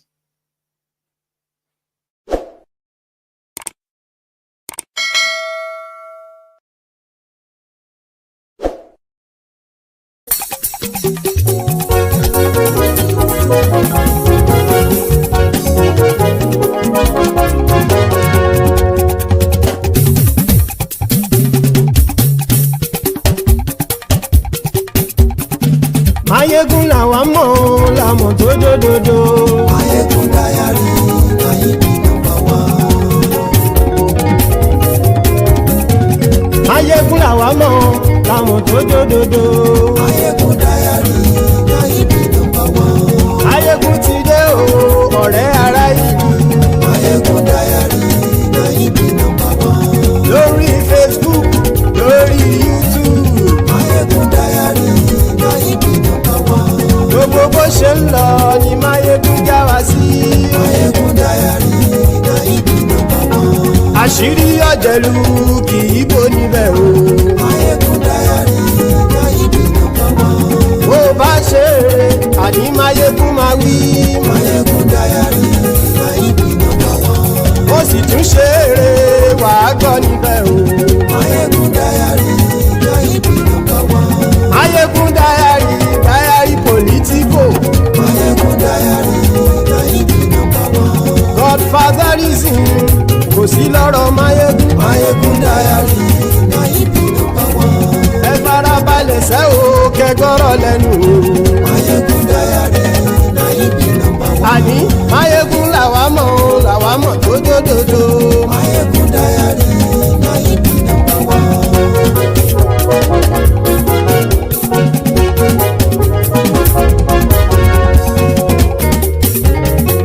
Àní ẹ̀sùn ràkì. Mayegun ti dé. Mayegun ti dé. Ọ̀jẹ̀lú ẹ̀sùn ràkì. Mayegun ti dé. Àní ẹ̀sùn ràkì. Mayegun ti dé. Lórí Facebook. Mayegun ti dé. Àní ẹ̀sùn ràkì. Mayegun ti dé. Lórí YouTube. Mayegun ti dé. Àní ẹ̀sùn ràkì. Mayegun ti dé. Bọ́ bàbá gbé wúrẹ́. Mayegun máa wí. Àní ẹ̀sùn ràkì. Mayegun ti dé. Ijó ìgbádìyẹ. Mayegun máa wí.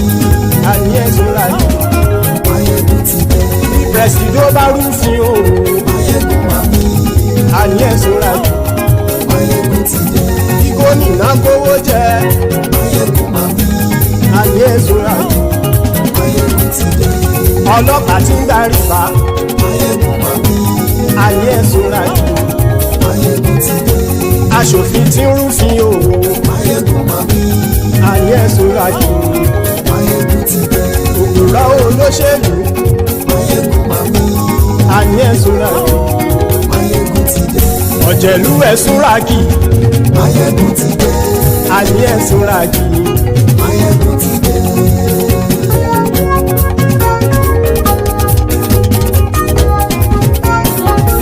Mayegun ti dé. Gbogbo ọ̀jẹ̀lú ẹ̀sùn ràkì. Mayegun ti dé. Gbogbo ọ̀jẹ̀lú ẹ̀sùn ràkì. Ṣùgbọ́n ní bá ti ṣe èyí tó yẹ kí wọ́n ṣe, ọmọ bá dèrò ní fi wọ́n níran o. Mayegun ti dé. Gbogbo ọ̀jẹ̀lú ẹ̀sùn ràkì. Mayegun ti dé. Gbogbo ọ̀jẹ̀lú ẹ̀sùn ràkì. Ṣùgbọ́n ní bá ti ṣe èyí tó yẹ kí wọ́n ṣe, ọmọ bá dèrò ní fi wọ́n níran. Wọ́n fowó bẹ́ẹ̀ o. Mayegun ó sọ pé wọ́n ò fẹ́ bẹ́ẹ̀. Wọ́n fowó bẹ́ẹ̀. Mayegun ó sọ pé wọ́n ò fẹ́ bẹ́ẹ̀. Oníkan ṣáàtì ṣe èyí tó yẹ kí wọ́n ṣe fáwọn ará ìlú tó gbé wọn débẹ̀ o. Mayegun ti dé. Gbogbo ọ̀jẹ̀lú ẹ̀sùn ràkì. Máyégún ti dé gbogbo ọ̀jẹ̀lú ẹ̀ súnra kí ṣùgbọ́n ní má ti ṣe yìí tó yẹ kí wọ́n ṣe ọmọ bá dẹ́rọ̀ ò ní fi wọ́n níran. Kì máa yí ṣe eré ọ̀rọ̀ yìí kì í ṣe ẹ̀fẹ̀. Kì máa yí ṣe eré ọ̀rọ̀ yìí kì í ṣe ẹ̀fẹ̀. Ẹni bá ti lè lẹ́bọ̀ lẹ́rù o ọmọ bá dèrò kàṣàyè tú wọn síta. Máyégún ti dé gbogbo ọ̀jẹ̀lú ẹ̀ súnra kí. Máyégún ti dé gbogbo ọ̀jẹ̀lú ẹ̀ súnra kí. ṣùgbọ́n ní bá ti ṣe yìí tó yẹ kí wọ́n ṣe ọmọ bá dẹ́rọ̀ ò ní fi wọ́n níran. tẹnitẹni ọmọ Máyégún ọ̀rẹ́ ara ìlú mọ̀mọ́ ni mo fọlọ́hún ṣọ́ ẹ̀ bá kìlẹ́bù lóòótọ́ olódodo ìlú ọ̀tá ìlú mọ̀mọ́ ni ìwọ ṣá máa ń ṣọ́ra kò sì mọ́ bẹ̀rù bọ́tà lè rí bóníṣègùn lé káwọn mọ̀mọ́ fi ṣera wọn ni ó ti dẹrùn tí wọn ò gbọ́dọ̀ sì mọ́ bẹ̀. èèpo ọ̀bọ̀lọmọ bá dérò tàjẹ́ ò gbọ́dọ̀ jẹ́ ó ti jọba lórí àbínú ẹni kò sì mọ́ fòyà àìsíwọ́lu ní ẹnìkẹ́ ìgbódì ẹyin lábàrá o ó kó ẹni tó bá dán o àkàmù. Máyégún ti dé gbogbo ọ̀jẹ̀lú ẹ̀ túnra kì. Máyégún ti dé gbogbo ọ̀jẹ̀lú ẹ̀ túnra kì o. Ẹni bá ti ṣe yìí tó yẹ kí wọ́n ṣe ọmọ bá dèrò òní fi wọ́n níran o. Máyégún ti dé gbogbo ọ̀jẹ̀lú ẹ̀ súnra kí. Máyégún ti dé gbogbo ọ̀jẹ̀lú ẹ̀ súnra kí. ṣùgbọ́n ní bá ti ṣe yìí tó yẹ kí wọ́n ṣe ọmọ bá dẹ́rọ̀ ò ní fi wọ́n níran.